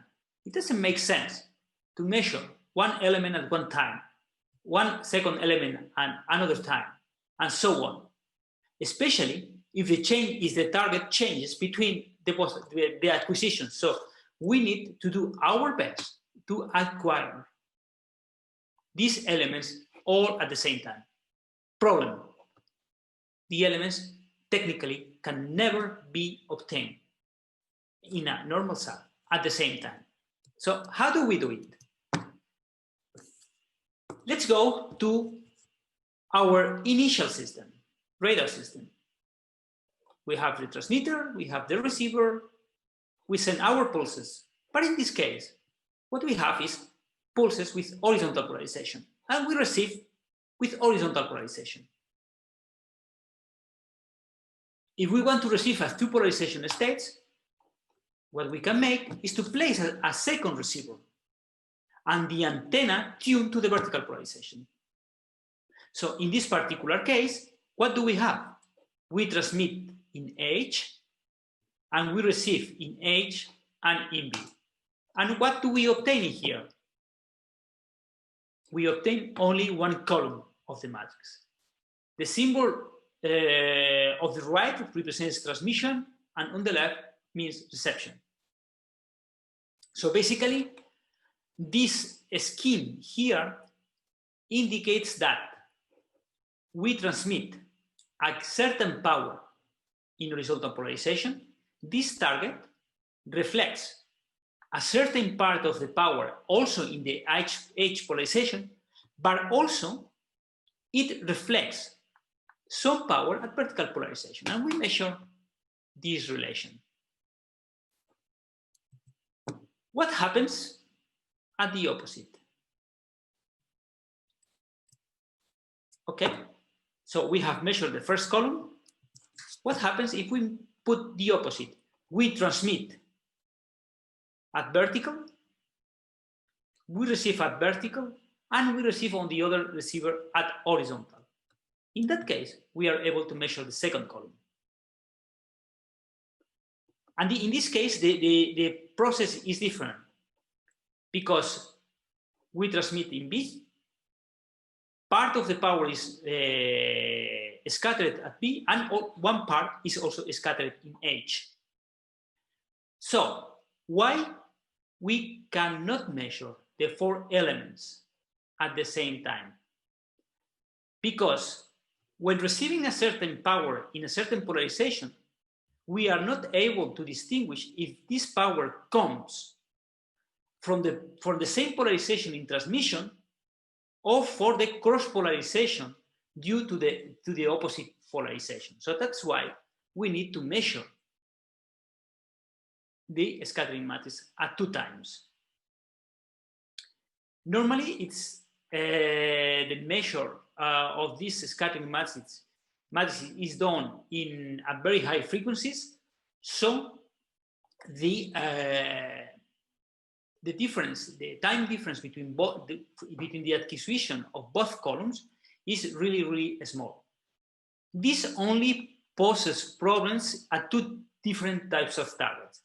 The first is water, because water can change even at this short period of time, or vegetation under windy conditions. So in those two cases, I mean, we may have some issues when interpreting the S matrix. Okay. And before going to the break, okay, we'll make 5 minutes, 10 minutes break. Okay. Let's see some examples of how these S matrices look like for different types of targets. If we have a sphere with a diameter A, the S matrix is this one. Here you have a dihedral corner reflector, 1, -1, a trihedral corner reflector, 1, 1, a short cylinder. You have the shape here of this matrix, the left-handed helix, the right-handed helix. So what happens in here? So if my SAR system is able to measure not only one SAR image, because in the previous case we were measuring only one. In here we are able to measure 3 because the off-diagonal elements, they are equal. What happens? We have more data of the same target. So basically, for instance, if we take a look, if we only take one SAR images, for instance, SHH, and if we compare a sphere, a dihedral corner reflector, and a trihedral corner reflector, okay, you can see that you cannot distinguish these 3 elements because the 3 of them have a 1 in this point. Nevertheless, if we measure the S matrix, okay, you can see that you can start to distinguish between different targets because the S matrix of a sphere and a dihedral corner reflector or a trihedral corner reflector are completely different. Okay, a sphere is equal to the dihedral corner reflector, okay, but the most important way to differentiate is between dihedral and trihedral. We cannot distinguish these 2 targets in a normal SAR image, in a non-polarimetric system. We can distinguish them in fully polarimetric systems. Okay? Okay, about the question of Fresnel, I have checked. You can go to the Wikipedia to look for the Fresnel coefficients, and then you will see the transmission and the reflection coefficients for the parallel and perpendicular polarization. And from there, you can see that the coefficients for vertical polarization are a bit higher than the coefficients for horizontal. So that's why they use PV. What is the added value of radar images concerning evapotranspiration mapping? Wow, this question is extremely hard. Okay. Evapotranspiration is an energy flux between the Earth and the atmosphere due to the evaporation and the transpiration of plants.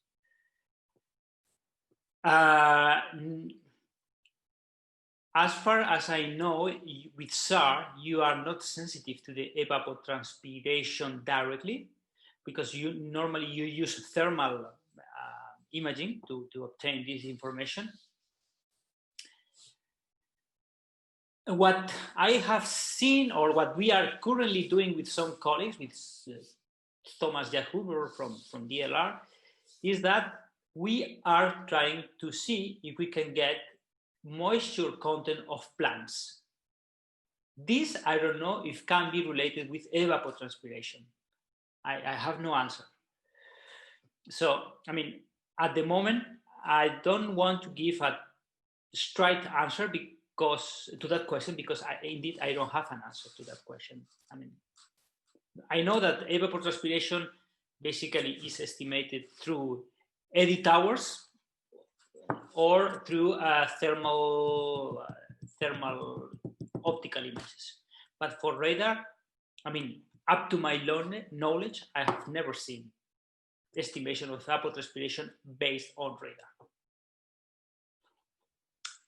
Okay, let's continue.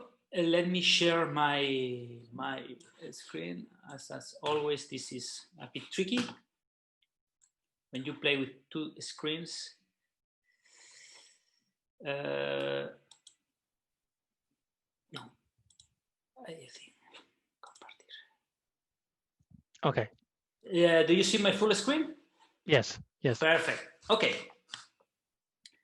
Let's recap a bit what we did in the first part of this lecture. We saw radar, synthetic aperture radar images, or how the process to obtain these images.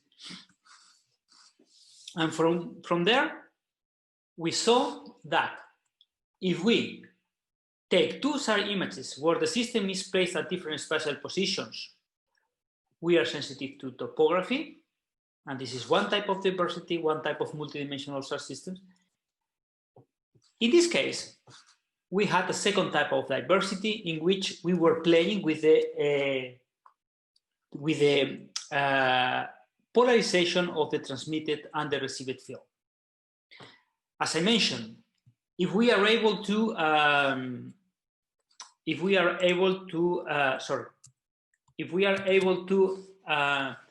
measure at two orthogonal polarization states in transmission and receptions, horizontal and vertical, we have a better descriptions of our target. And here, just before the coffee break, I put the example that, for instance, if we measure only HH, we are not able to differentiate between the hedral corner reflector and trihedral corner reflector.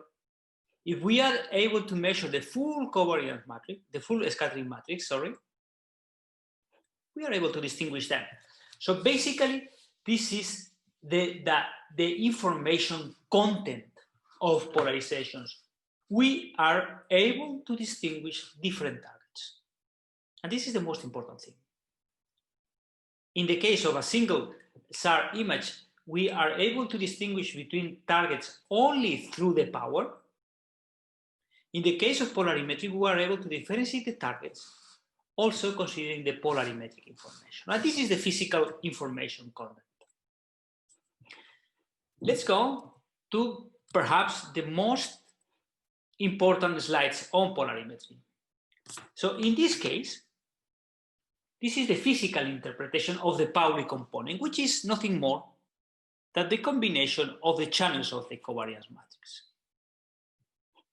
If we make this combination, HH plus SVB amplitude squared, whenever the power of this component is strong, we will be facing a single bounce scattering, which is a rough surface.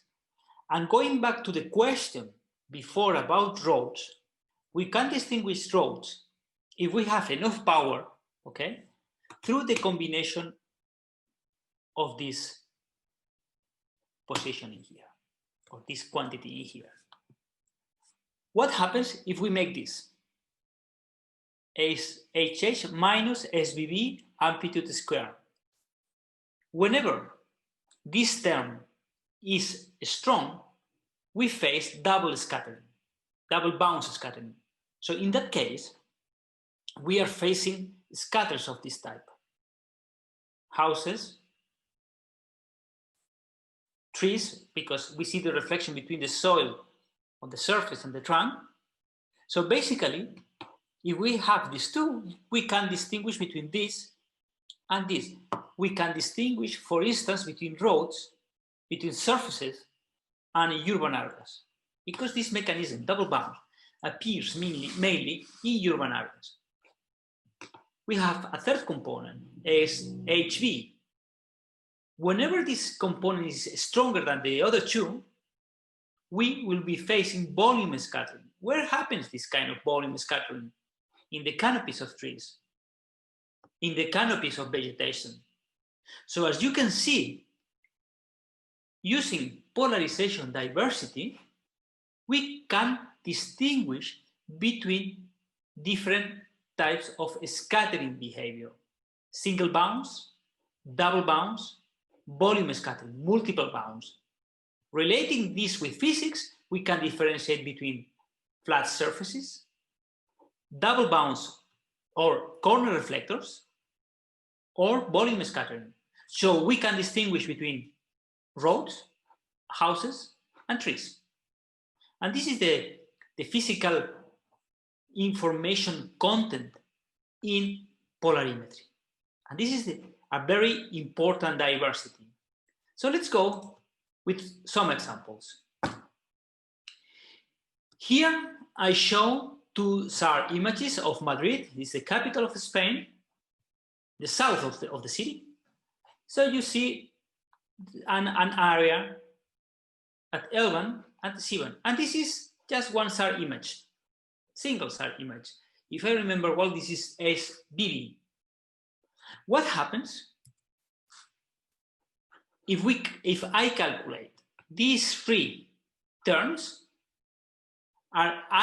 they display them as an RGB. Polarimetry gives the color to the image. So green corresponds, corresponds to this mechanism. Red corresponds to this mechanism. And blue corresponds to this mechanism. So, looking at the color, whenever we have blue or close to blue, we can say that we are a flat surface. And this is what happens in this part, in here, and in the middle of the image.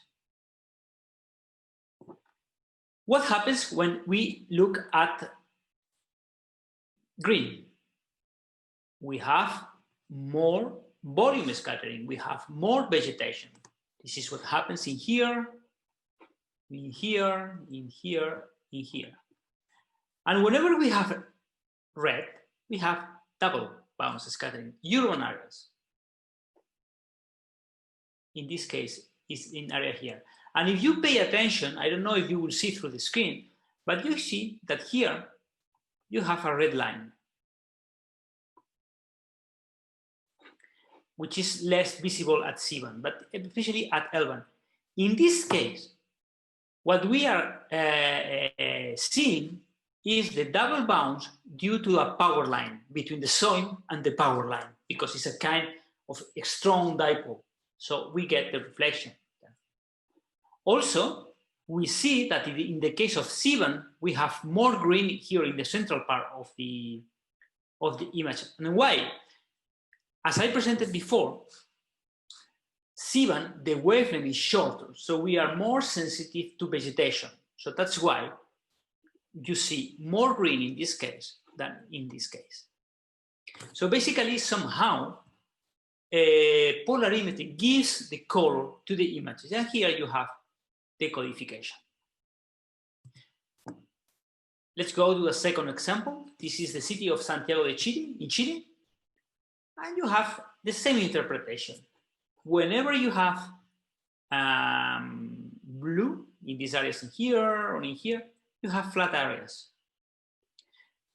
Whenever you have green, it's volume, it's vegetation, or volume due to the urban areas. Whenever you have red, what you have is double bounce. And in this case, red only appears in certain areas of the villages or the city of Santiago, because these are the areas where the houses are parallel to the satellite track. If you are not parallel, if you are tilted with respect to this orbit, you don't have a perfect double bounce, but you have multiple scattering. Here you have another result. This is acquired by the SR system from DLR. Okay, here you have the three images separated. Here you have the span, which refers to the total power. Okay, and what do we have if we combine them? Let's compare them. Here you have the isolated. Here you have the isolated channels, and here you have the combination. And this is very important to analyze. Whenever we have green, again, we have volume. Where do we have volume? in these forested areas that surround the DLR. The DLR is in this part in here, in Munich. Okay, all these are forest, and these parts in here. Whenever we have blue, we have a flat surface, and here you can identify some crops that have been harvested. So that means that you have a more or less flat area. And in here you have red that, remember, refers to double bounds. So where do you have double bounds? In some urban areas in here, because you have buildings and so on, but also in the case of these crops in here and in here. Why? If you have an image in mind of crops, normally the crops are really well aligned, corn, for instance, is really well aligned, and so on. So therefore, what you can see is a perfect, sorry, what you see is a perfect double bounds there, okay? You have also this here, you can distinguish between, I would say, this is more or less a flat area, and this is a greener, so it means that the vegetation in this part in here is, have more vegetation, is higher, okay? But also what happens in here, in these black areas here, and also in this road in here, okay? And in this highway in here. The problem in this area is that we are not obtaining any power. Why? Because in this case, in the case of roads at this frequency, at L1, we are almost having a specular reflection. What does it mean? It means that the incident power does not goes back to our radar, but is reflected in the opposite direction. This is why, in this case, okay, we obtain a black. So a black area. We don't obtain signal in this area. This corresponds to a runway of an airport, okay, and this corresponds to a highway, and this corresponds to a road, okay? So, as you can see, polarimetry, the physical information content of polarimetry is that we are able to distinguish different types of targets. But the most important thing is that the information content is the geometrical properties of the target. Okay, we are sensitive to the geometry of the target. We can distinguish between a flat surface, a double bounce, a corner reflector, or a volume. So basically, polarimetry is sensitive to the geometry of the target. Okay, also because polarimetry are also electromagnetic fields, they are also sensitive to the moisture content, but the most important physical information content of polarimetry is essentially the geometry of our target. And this is why we can distinguish. We distinguish targets for their geometry. For instance, if I use polarimetry to take images of crop areas, I will distinguish these different crops through the geometrical properties obtained through the polarimetric channels. Okay? So, repeat, SAR interferometry, let's repeat, SAR interferometry is sensitive to topography. Differential SAR interferometry is sensitive to the change of topography. SAR polarimetry is sensitive to the geometry of the target. So you can see that we are obtaining different types of diversity. Different types of physical information.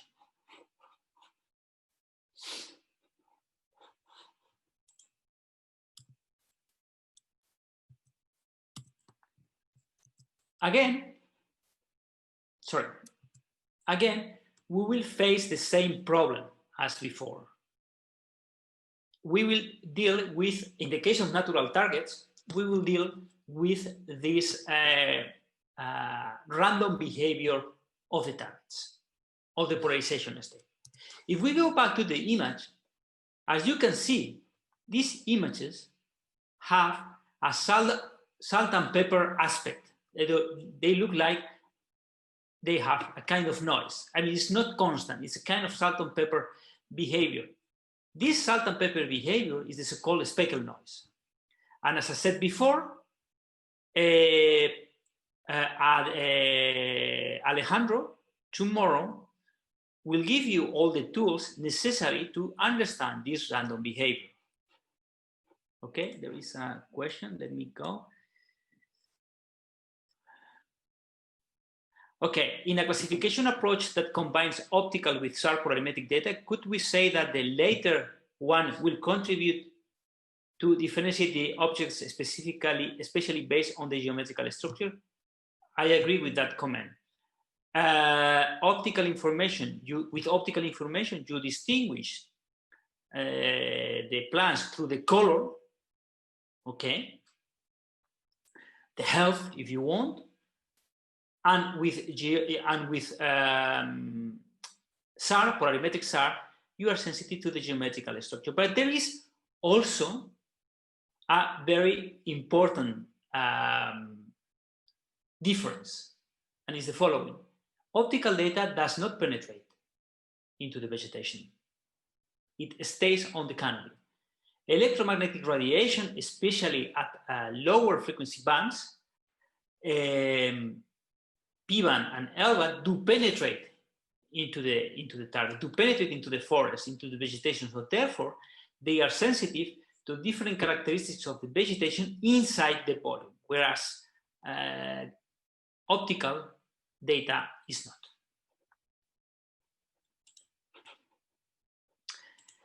Okay, let's go. Remember, and I will simplify here a lot. Interferometry, we are sensitive to topography, to height. With polarimetry, we are sensitive to the geometry. What happens if we combine both? If we can be sensitive at the same time to height and to geometry. This is where polarimetric SAR interferometry enters, and is a new type of multidimensional SAR geometry. I go back to this previous slide. Whenever we are dealing with two SAR images, there are different types of decorrelation mechanisms. Okay? I mean, different types of mechanisms that corrupt the phase of the interferon. Among all of them, the most important now is the volume decorrelation coefficient. What does it mean? It has been proved that this element, the decorrelation between two SAR images, okay, and in here, I'm referring now to interferometry, okay, the volume decorrelates the SAR images. And this decorrelation is very important, depends, as shown in here, to the geometry, this long equation here, this exponential, but also depends on my volume. So what does it mean? It means the higher the volume we have, the higher the correlation. So here is one example. It's the same image of Oberpfaffenhofen in near the city of Munich, in Germany. So what do you have? What do we have here? We have two SAR images. Here you have the intensity. The forest in here, urban areas in here, forest in here, and one flat area in here. I take two SAR images with only 1 hour difference and with a baseline of 20 meters. What do you see there? what do we see is that all the image is almost correlated. The correlation is equal to 1. It means that nothing has changed between both acquisitions.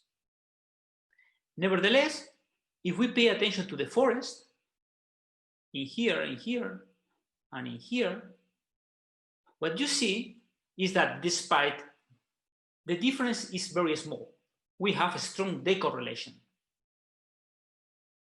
This decorrelation is only due to the fact that here we have a forest. Okay? So basically, if you pay attention, despite the density is quite homogeneous in the forested area, we see a lot of diversity in the correlation coefficient.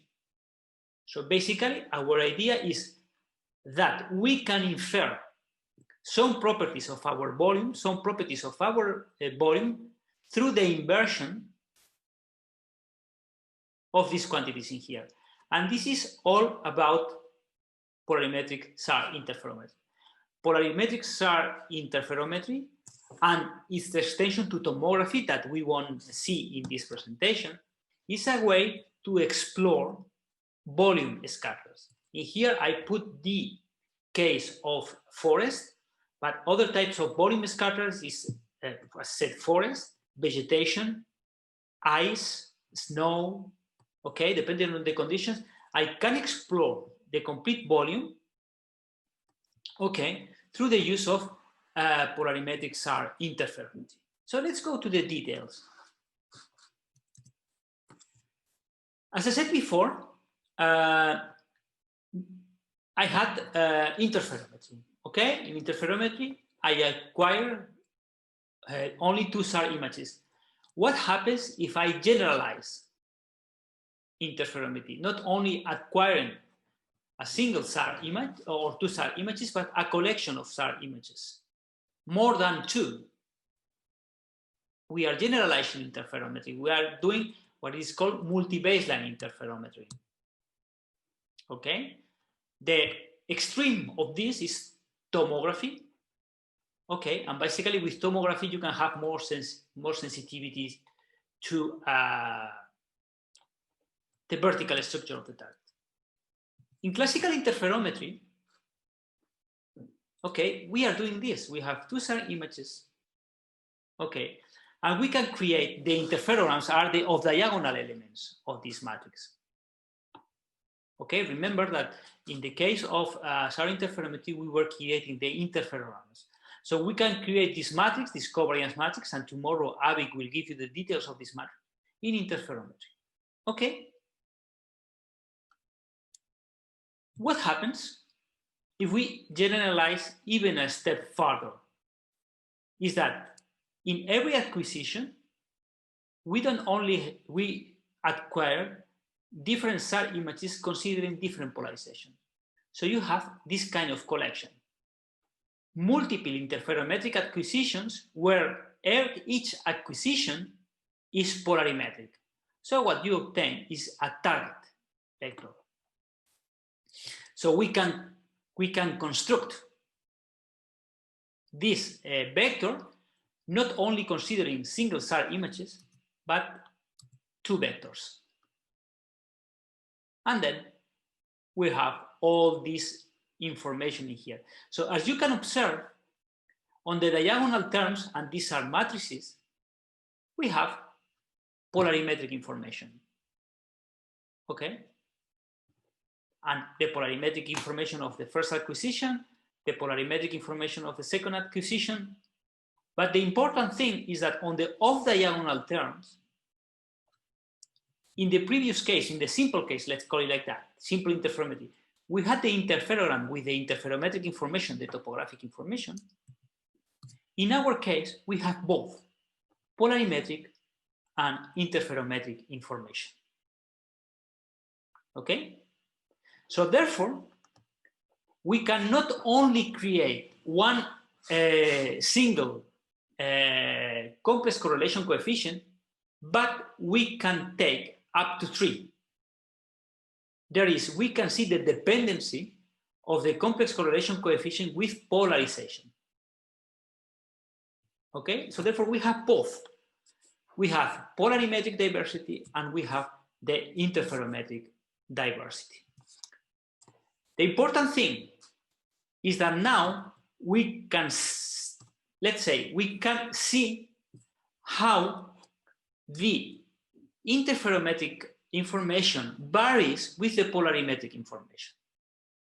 Okay, we can make this kind of mathematical construction, and therefore we can synthesize the complex correlation coefficient for any polarization state in transmission and reception.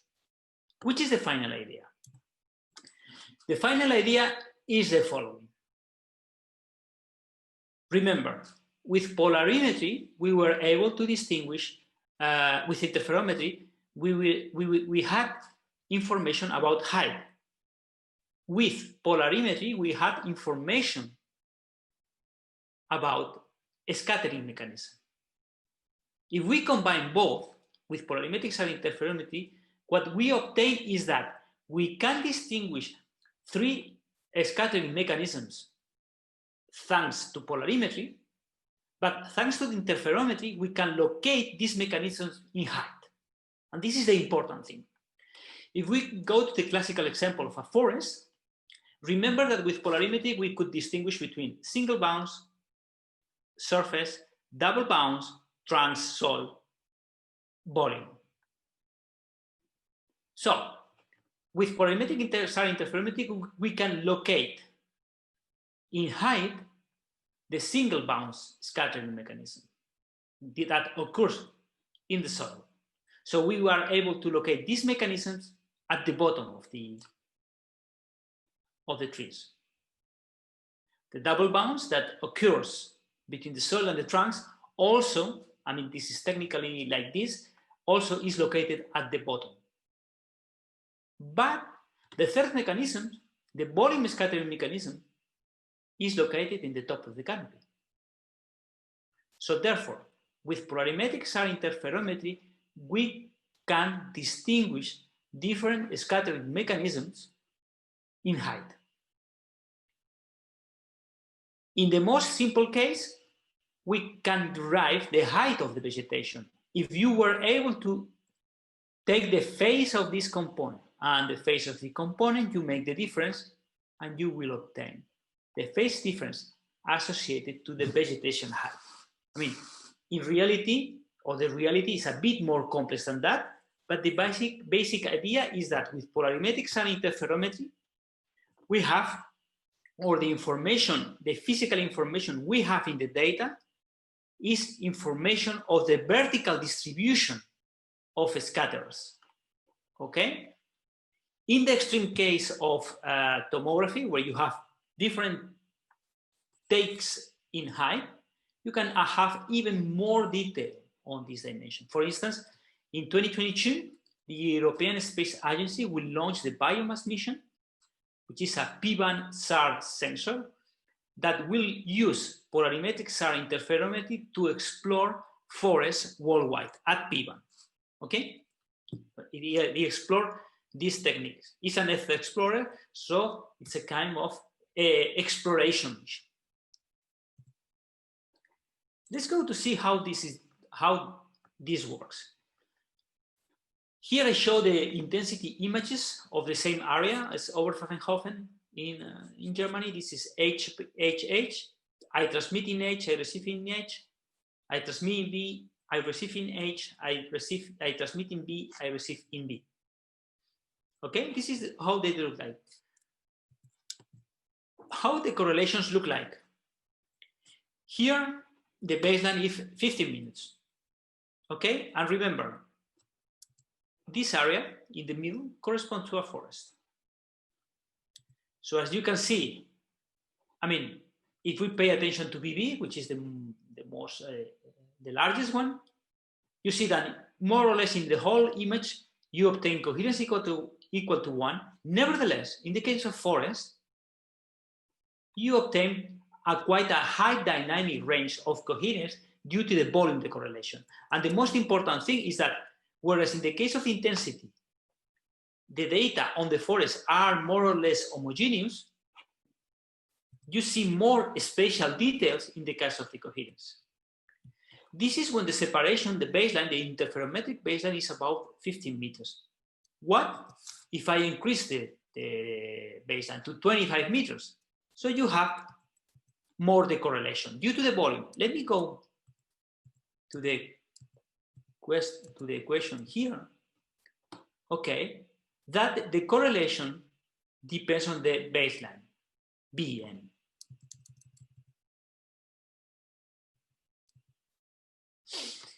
Okay, let's go again. This is a flat area. There is no volume decorrelation. What happens when I go from 15 to 25 meters? If I see to the BB, I see that there are no changes in the flat area, in this part, in the top part of the image, whereas there are a lot of changes in the forest part. Okay? What happens if I increase more to 40 meters? So you see even more decorrelation, but in the area of surfaces, because we don't have volume decorrelation, the correlation stays almost constant. Sorry. So the idea with polarimetric and interferometry, in advanced polarimetric and interferometry technique, I can use this variation of coherence with baseline to retrieve information about the forest cover. The first information that can be obtained, a direct one, is some indication about the height, okay? And through the use of allometric equations, one can transform this height into biomass. And this is, again, the objective of the biomass mission, that it will be launched in 2022. Nevertheless, if you remember, one of the height information is called in the phase, but the lower the coherence, the poorest the quality of the phase. So here, what we would like is to have high phase quality in low coherence areas. And how do we obtain that? Is through the use of the variation of correlation with respect to polarimetry. So without going into the details, as I presented before, I can explore the dependency of the correlation coefficient with respect to the polarization state of the transmitted and the received field. So if I can explore that, I can optimize that. Okay, so what I would like is to find the optimum, the maximum value of the amplitude of rho, of the complex correlation coefficient of the amplitude, in order to have the phase with the largest quality. And this is what is coded in here. Basically, it's an optimization problem. Okay, if you go through the equations, you can find that, or you are able to find these polarization states W1 and W2 that give me the maximum value of complex correlation coefficient. Okay, this is a quite a standard optimization problem. Let's go to example to see how this happens. This is the case, the same case as before. This is the correlation for HB, for HH, sorry, for HB and for BB. And what happens if we optimize? You have three optimums, okay? You have three values. If you get the maximum, you can see what you have. You have an interferometric correlation coefficient with the highest value possible. So therefore, the phase of this optimum one will have the phase with the largest quality. Then you have the second maximum, the third maximum. And as you can see, this optimum one is larger than the original ones, HH, HB, BB. This is a result with the 40 meters baseline. Here you have the original correlation coefficients, HH, HB, BB. what I do obtain if I have the maximum. Here you have the optimum one. And here, in this case, with a very large baseline, 40 meters, you can see that even with this separation, the optimum value is the largest possible coherent value in the area of forest. So therefore, the first associated to this case, okay, will obtain the phase with the largest quality. As a final result, here there is a test that was done in this area. So in that case, what we did is we inverted the height values. In the green boxes, you have the measured value. We went there and we measured the height of the different trees, okay, on the area, and we obtained the area, the height estimated with these polarimetrics are interferometry given by the red crosses. So basically, as you can see, I mean, despite the error bars, you can see that we are able to obtain the true tree height in all the cases, okay? So this is the idea of polarimetric interferometry. The information content, the physical information content, is the combination of interferometry plus polarimetry. Interferometry gives me information in height. Polarimetry gives me information about the scattering mechanisms, double bounce, single bounce, volume. If I combine both, what I can do is to give height to this scattering mechanism. So I can locate the scattering mechanisms in height. Okay, this is the information content. It's a combination of both. The extreme case of polarimetrics and interferometry is SAR tomography.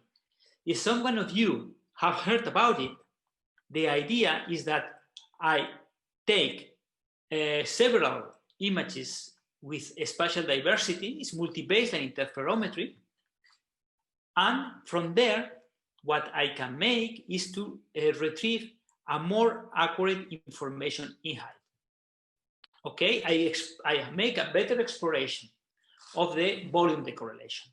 Nevertheless, there is a drawback of tomography. What happens? Think about it. What happens if I take the SAR images at different points in time? The targets may have changed between the different acquisitions. So therefore, I will have a temporal decorrelation coefficient that will corrupt my inversion of the information. Okay? So the idea is that if you allow me to go to the beginning,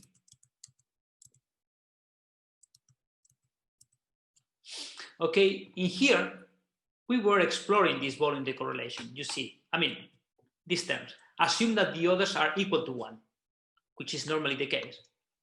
But what happens if there is a temporal decorrelation? The target changes through the different acquisitions. So basically, if I'm not able to separate the temporal decorrelation from the volume, I will have a larger decorrelation.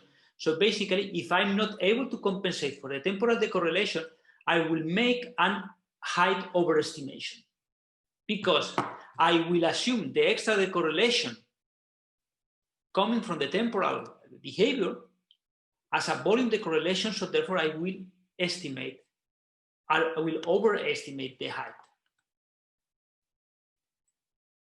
This is the con. The pro. What happens if I use this temporal decorrelation to characterize the targets? Because if I have different temporal acquisitions, I can consider this temporal decorrelation to study the dynamics of the targets. So this is where we go to the last configuration of multidimensional SAR configuration, which is multi-time SAR. And someone of you already mentioned before or made a question on multitemporal SAR acquisitions. Okay. In this case, what I will make is, or my history will be associated to some results we have obtained in the frame of an European space project, a project of the European Space Agency for classification. Okay, so Sentinel and the combination of Sentinel-1A and B have the capability to obtain SAR images in time at different time lapses. Okay? This area corresponds to the southern Spain, to the Doñana wetlands, which is the largest wetland in Europe. And this is the correlation, see 6 days the correlation, okay? This is the decorrelation, the temporal decorrelation with 6 days between two acquisitions. This is to 12 days. And this is 18 days. Of course, as you can see, the larger the temporal baseline, of course, the larger the temporal decorrelation, okay? Because the changes of the target. Remember that in this case, we are with Sentinel-1, we don't have interferometric sensitivity because the baseline is really small. So we are only sensitive to changes in the target. Okay, so the general trend in here is the following. The larger the baseline, the higher the decorrelation. But if you pay attention to the different targets, you can see that the targets, all the different targets do not decorrelate in the same way. So the decorrelation depends on the dynamics of the target. Okay? So the idea is how to use this information to improve the characterization of the targets, and not only the target, but the characterization of the dynamics of the target, because we are sensitive to time. Okay, here we refer to different targets. Okay, and as you can see, different targets they correlate in the same way. For instance, in red, you have an urban area, and as you can see, they do not decorrelate because they are constant in time.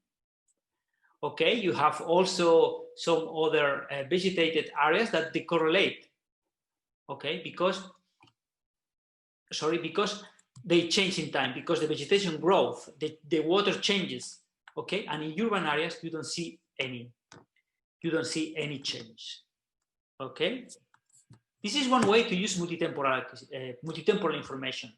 Of course, you have also the temporal series of intensity images that can also be explored to analyze.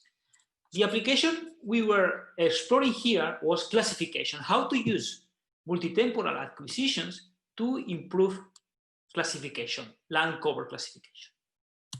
So the idea is the following. Remember, we always go back to our expression of correlation coefficient, which is the combination of different terms. Okay, we have temporal decorrelation, thermal decorrelation, range decorrelation, volume decorrelation, and other decorrelation terms. In the case of Sentinel, we have two mechanisms, temporal decorrelation and volume decorrelation. But as we have seen before, the baseline is so small that the dominant term will be the temporal decorrelation. So therefore, with temporal acquisitions, we can be sensitive to the dynamics of the target, and we can use these dynamics to improve the classification. We won't classify a target at a given instant of time, at a given point in time, but we will take we will analyze the temporal history of the target to improve its classification. So therefore, what we will use, or how do we obtain this information?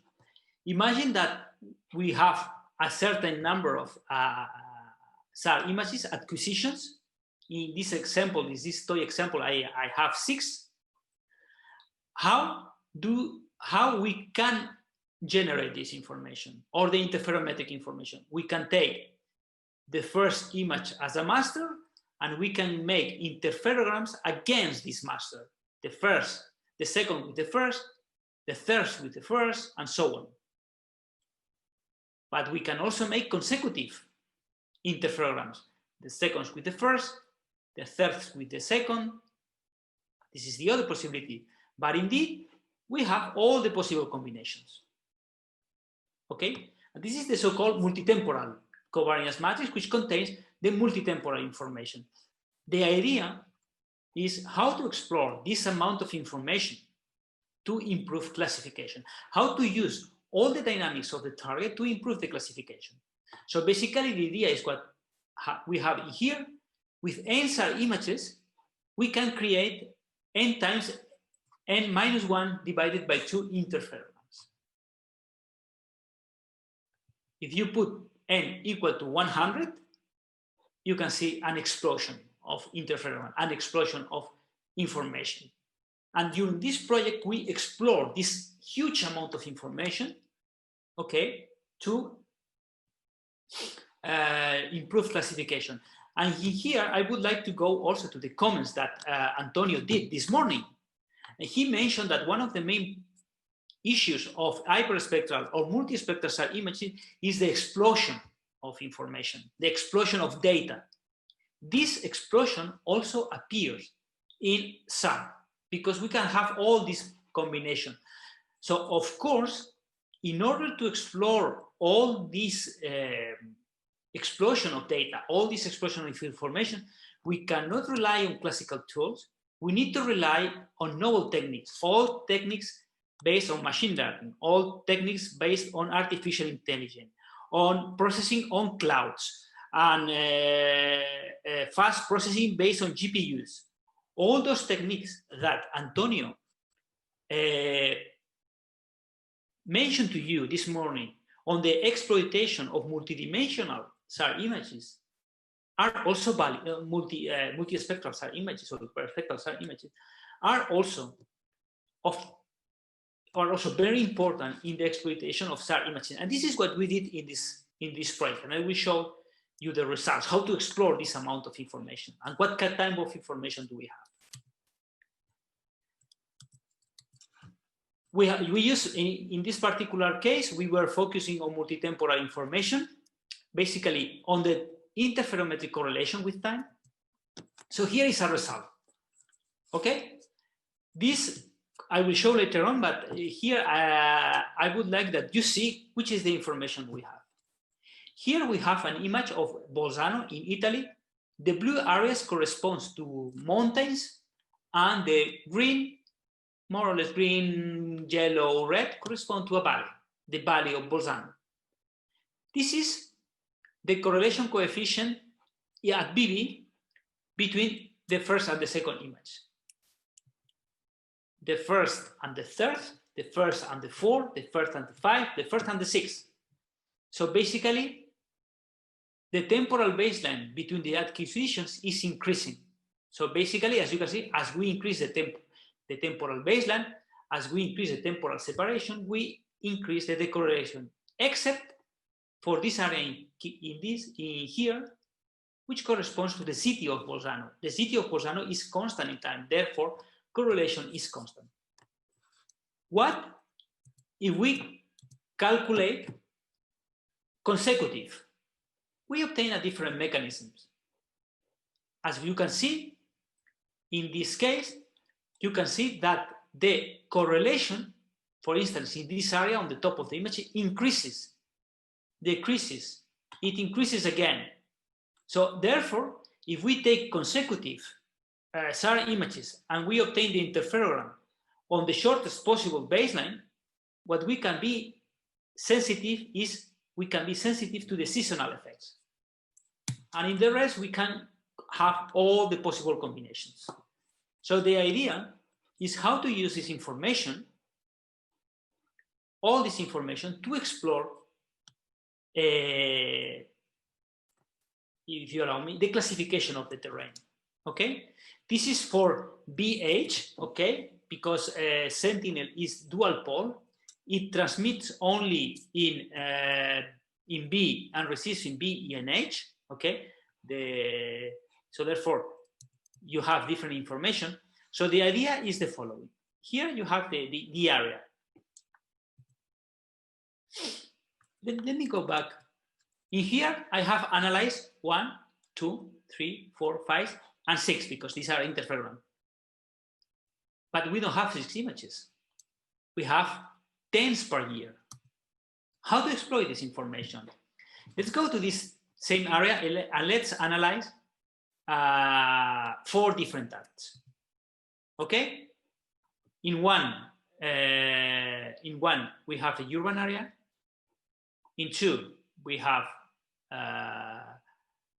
in 2 and 4 we have mountains, and in 4 we have orchards, and in 3 we have a crop.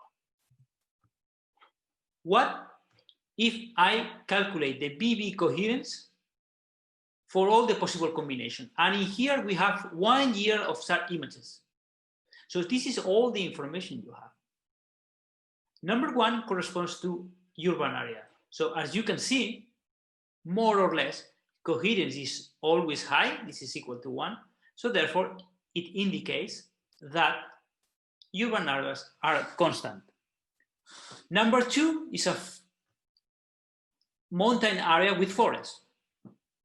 So due to the growth, due to the movement of the forest due to the wind, what we can see is that the correlation, okay, the correlation is very, very small.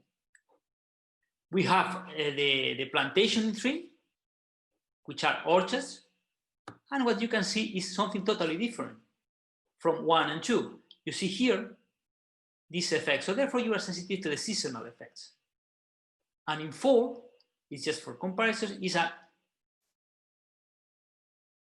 completely decorrelated area.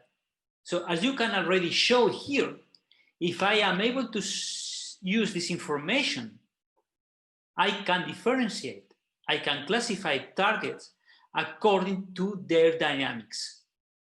Okay, so therefore, multitemporal information, and in this case, multitemporal coherence information, is sensitive to the dynamics of the target, is sensitive to the changes of the target. So this is the type of physical information we are considering. Okay, this is the classification, and this is the area we had.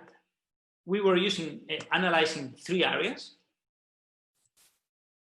The area of Doñana, in there we had 2 years of acquisition, 51 SAR images, more than 1,000 interferograms.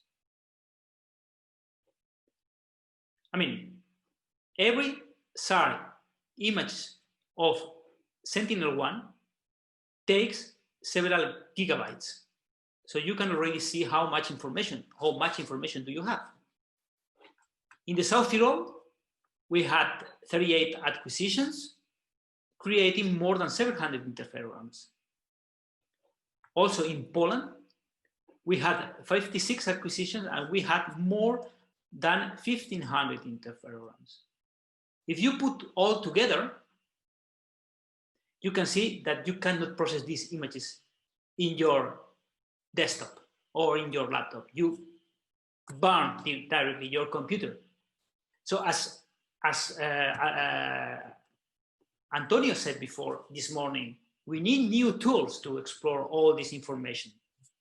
This is where in the frame of classification, this is the classifiers we were using, but the idea is that we were using new techniques to explore all this information.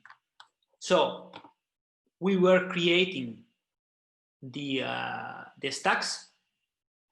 We were using the data cubes because we had, I mean, as I show you, for every case, we had more than 1,000 images per site. So we need efficient ways to access the information, efficient ways to explore the information. So we use the concept of a data cube in order to explore all the information. Later on, we will see which information we were using for every pixel. Of course, in this case, if I remember well, we had more than 110 terabytes of information. So there is no way that you upload the information. So in that case, what we were using is a cloud scheme where we were processing the data remotely in the premises of our colleagues of EURAC in Italy, in Bolzano. So we were using, in that case, Python, in that particular case, and we were exploring the data through the Jupyter notebooks. So as you can see, we needed to establish a new scheme to process this data. So this means that when exploring SAR images, in particular case, in the case of multitemporal acquisitions over large areas, there is a complete change of paradigm. You can no longer rely on your desktop, on your laptop to process the images because you will never have the sufficient memory, the sufficient processing power to process the data before you retire, indeed. So you need to use a complete different approach, and this approach, a cloud approach. And this is what is needed, as Antonio said before. Okay? For the data cubes, which information we were storing for every pixel? So we were having many bands, okay? We were having the coherence data, the information. We were getting the coherence information for the BB and the BA channel. We were having 3 years, 15, 16, 17, 3 sites, and 5 data channels. But we had also the intensity data, the information of the power at BB, at BH, at the same sites. So as you can see, okay, the need of the change of paradigm is completely necessary to be able to explore this information. And as I said before, we were using this scheme to see how we could make classification. This is just a simple example of how it works, all this scheme.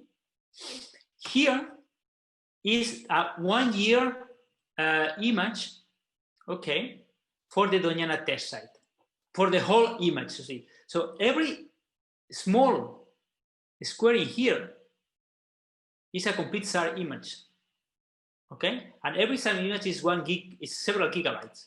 So this complete image of coherence, according to time, takes or occupies a lot of information. And you can see that you have different targets, or the dynamics of different targets. You can see that targets, or those targets which are constant, which correspond to urban area, and therefore you see different types of dynamics due to the different seasonal effects, because in particular, in this area, beyond the areas of the national park, or Doñana National Park, you have many crops area which are subjected to seasonal effects. We made some tests in order to see if we needed all the temporal baselines. I mean, this is the first question we need to ask ourselves. Do we need all the temporal combinations to improve classification? Okay. Do we need all these matrices? Do we need all the temporal information to distinguish the targets? So here we were doing classification and comparing with the Corine classification map. Here we were using all the images up to a maximum separation of 12 days, 24, 60, and 84. And here you have the ground truth. And what you can see, going from 12 to 14 days, to 24 days, sorry, you improve your classification from 64 to an overall accuracy of 68. If you go up to 60, you improve a little bit less, 68.8. And at a maximum separation of 84 days, you obtain a small improvement. In this case, just 1%. So as you can see, the increase of the temporal baseline leads to a minimum gain of overall accuracy. Because, why?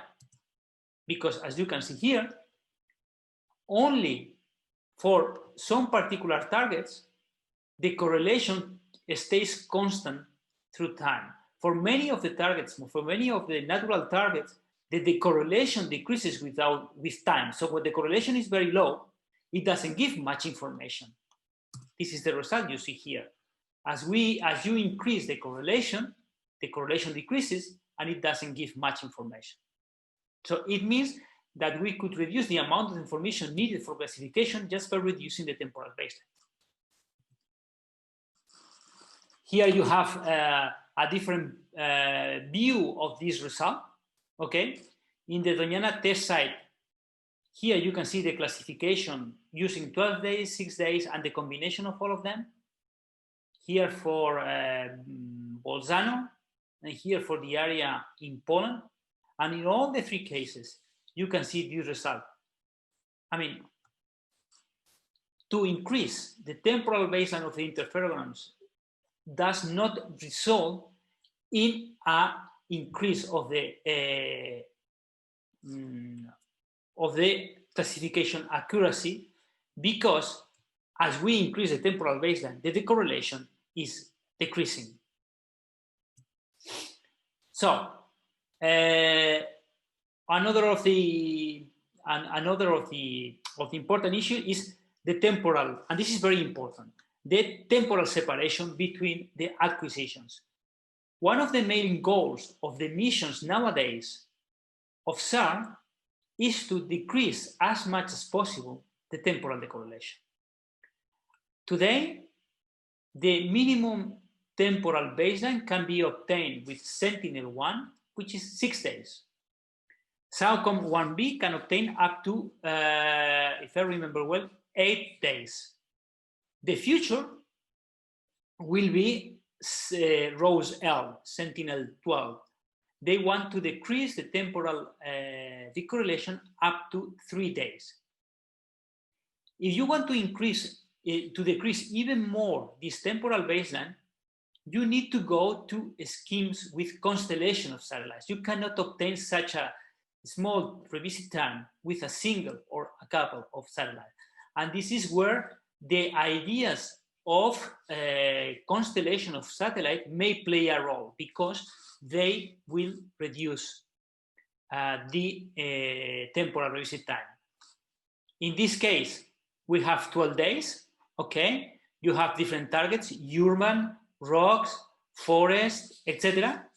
Okay, what happens if I increase the revisit time? Okay, as you can see, I have better determination of the dynamics of the target. So basically, to increase, on the one hand, to increase or to decrease the revisit time, improve the characterization of the dynamics of the target. Also, the decrease of the temporal baseline leads also to a better reaction time on case of hazards, of natural hazard. You can react quickly to get images of the area, of the damaged area. This is the second option, okay? So therefore, in here, this is the result. What happens if I limit my temporal baseline? So basically, as you can see, I can differentiate already the targets, even if I don't calculate all the temporal baseline.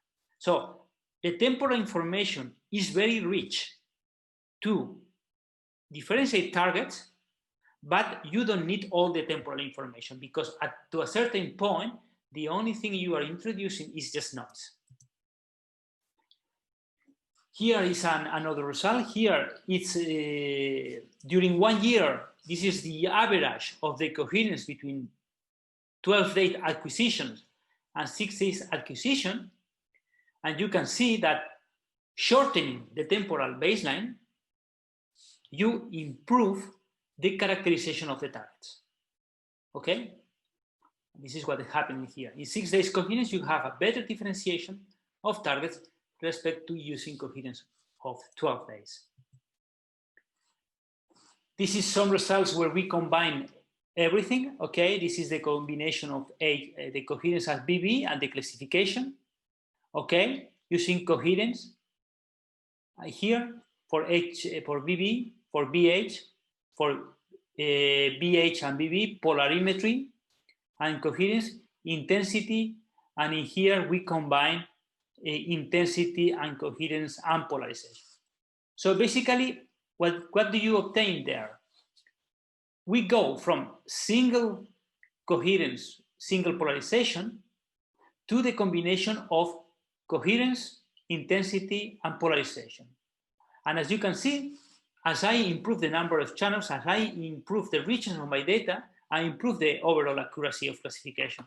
Because you can go from 80%, almost 80%, using just the coherence, to more than 90%, sorry, more than 80% if you use all the information.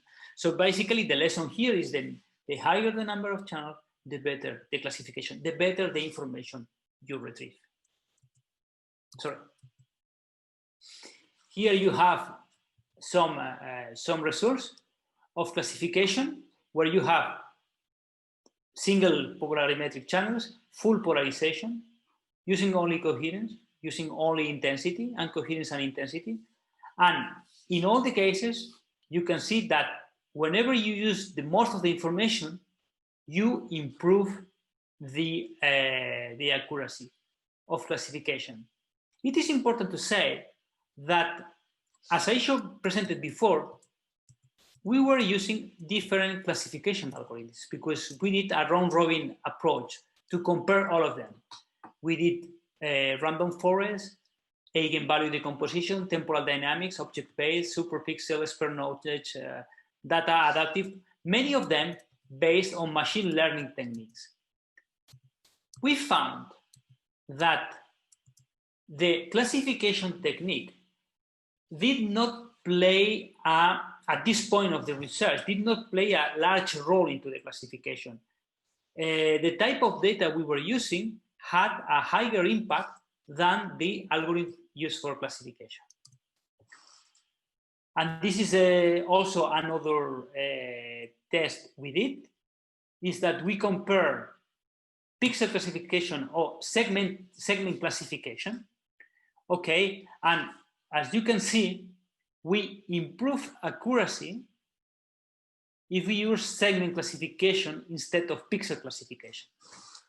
So this is a kind of research, is still going, in order to determine which is the, how we can make a better use of the temporal information. Finally, if we pay a look to the multitemporal SAR acquisition, which is the physical content in this type of data. The physical content is the dynamics, the changes of the target. So the use of multitemporal SAR acquisition allows us to identify changes in the target, or on the other hand, we can use this different temporal behavior to distinguish between different targets, because different targets present different temporal dynamics. Okay? Just to close this this presentation, we arrived to the last slide, which is the take-home message you have to take from this lecture.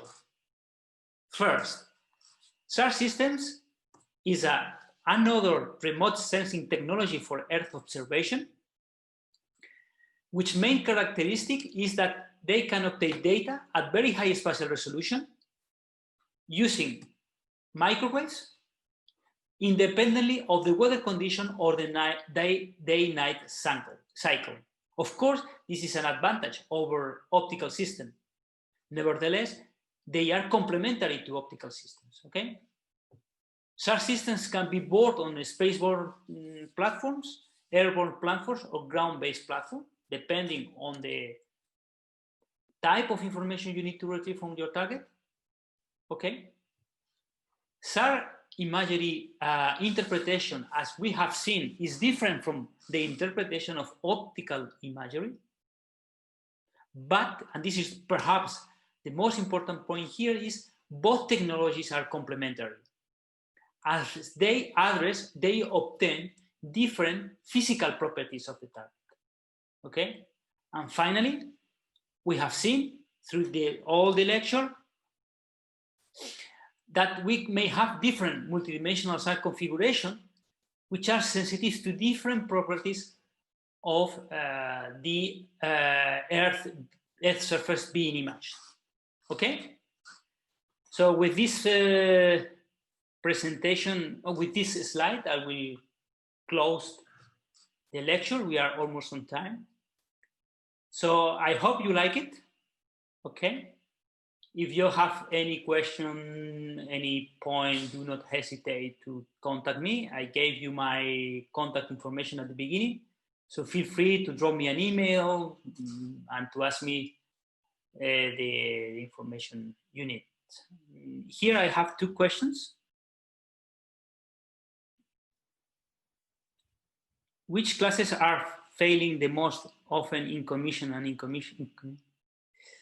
Are errors relatively even or are so much prone?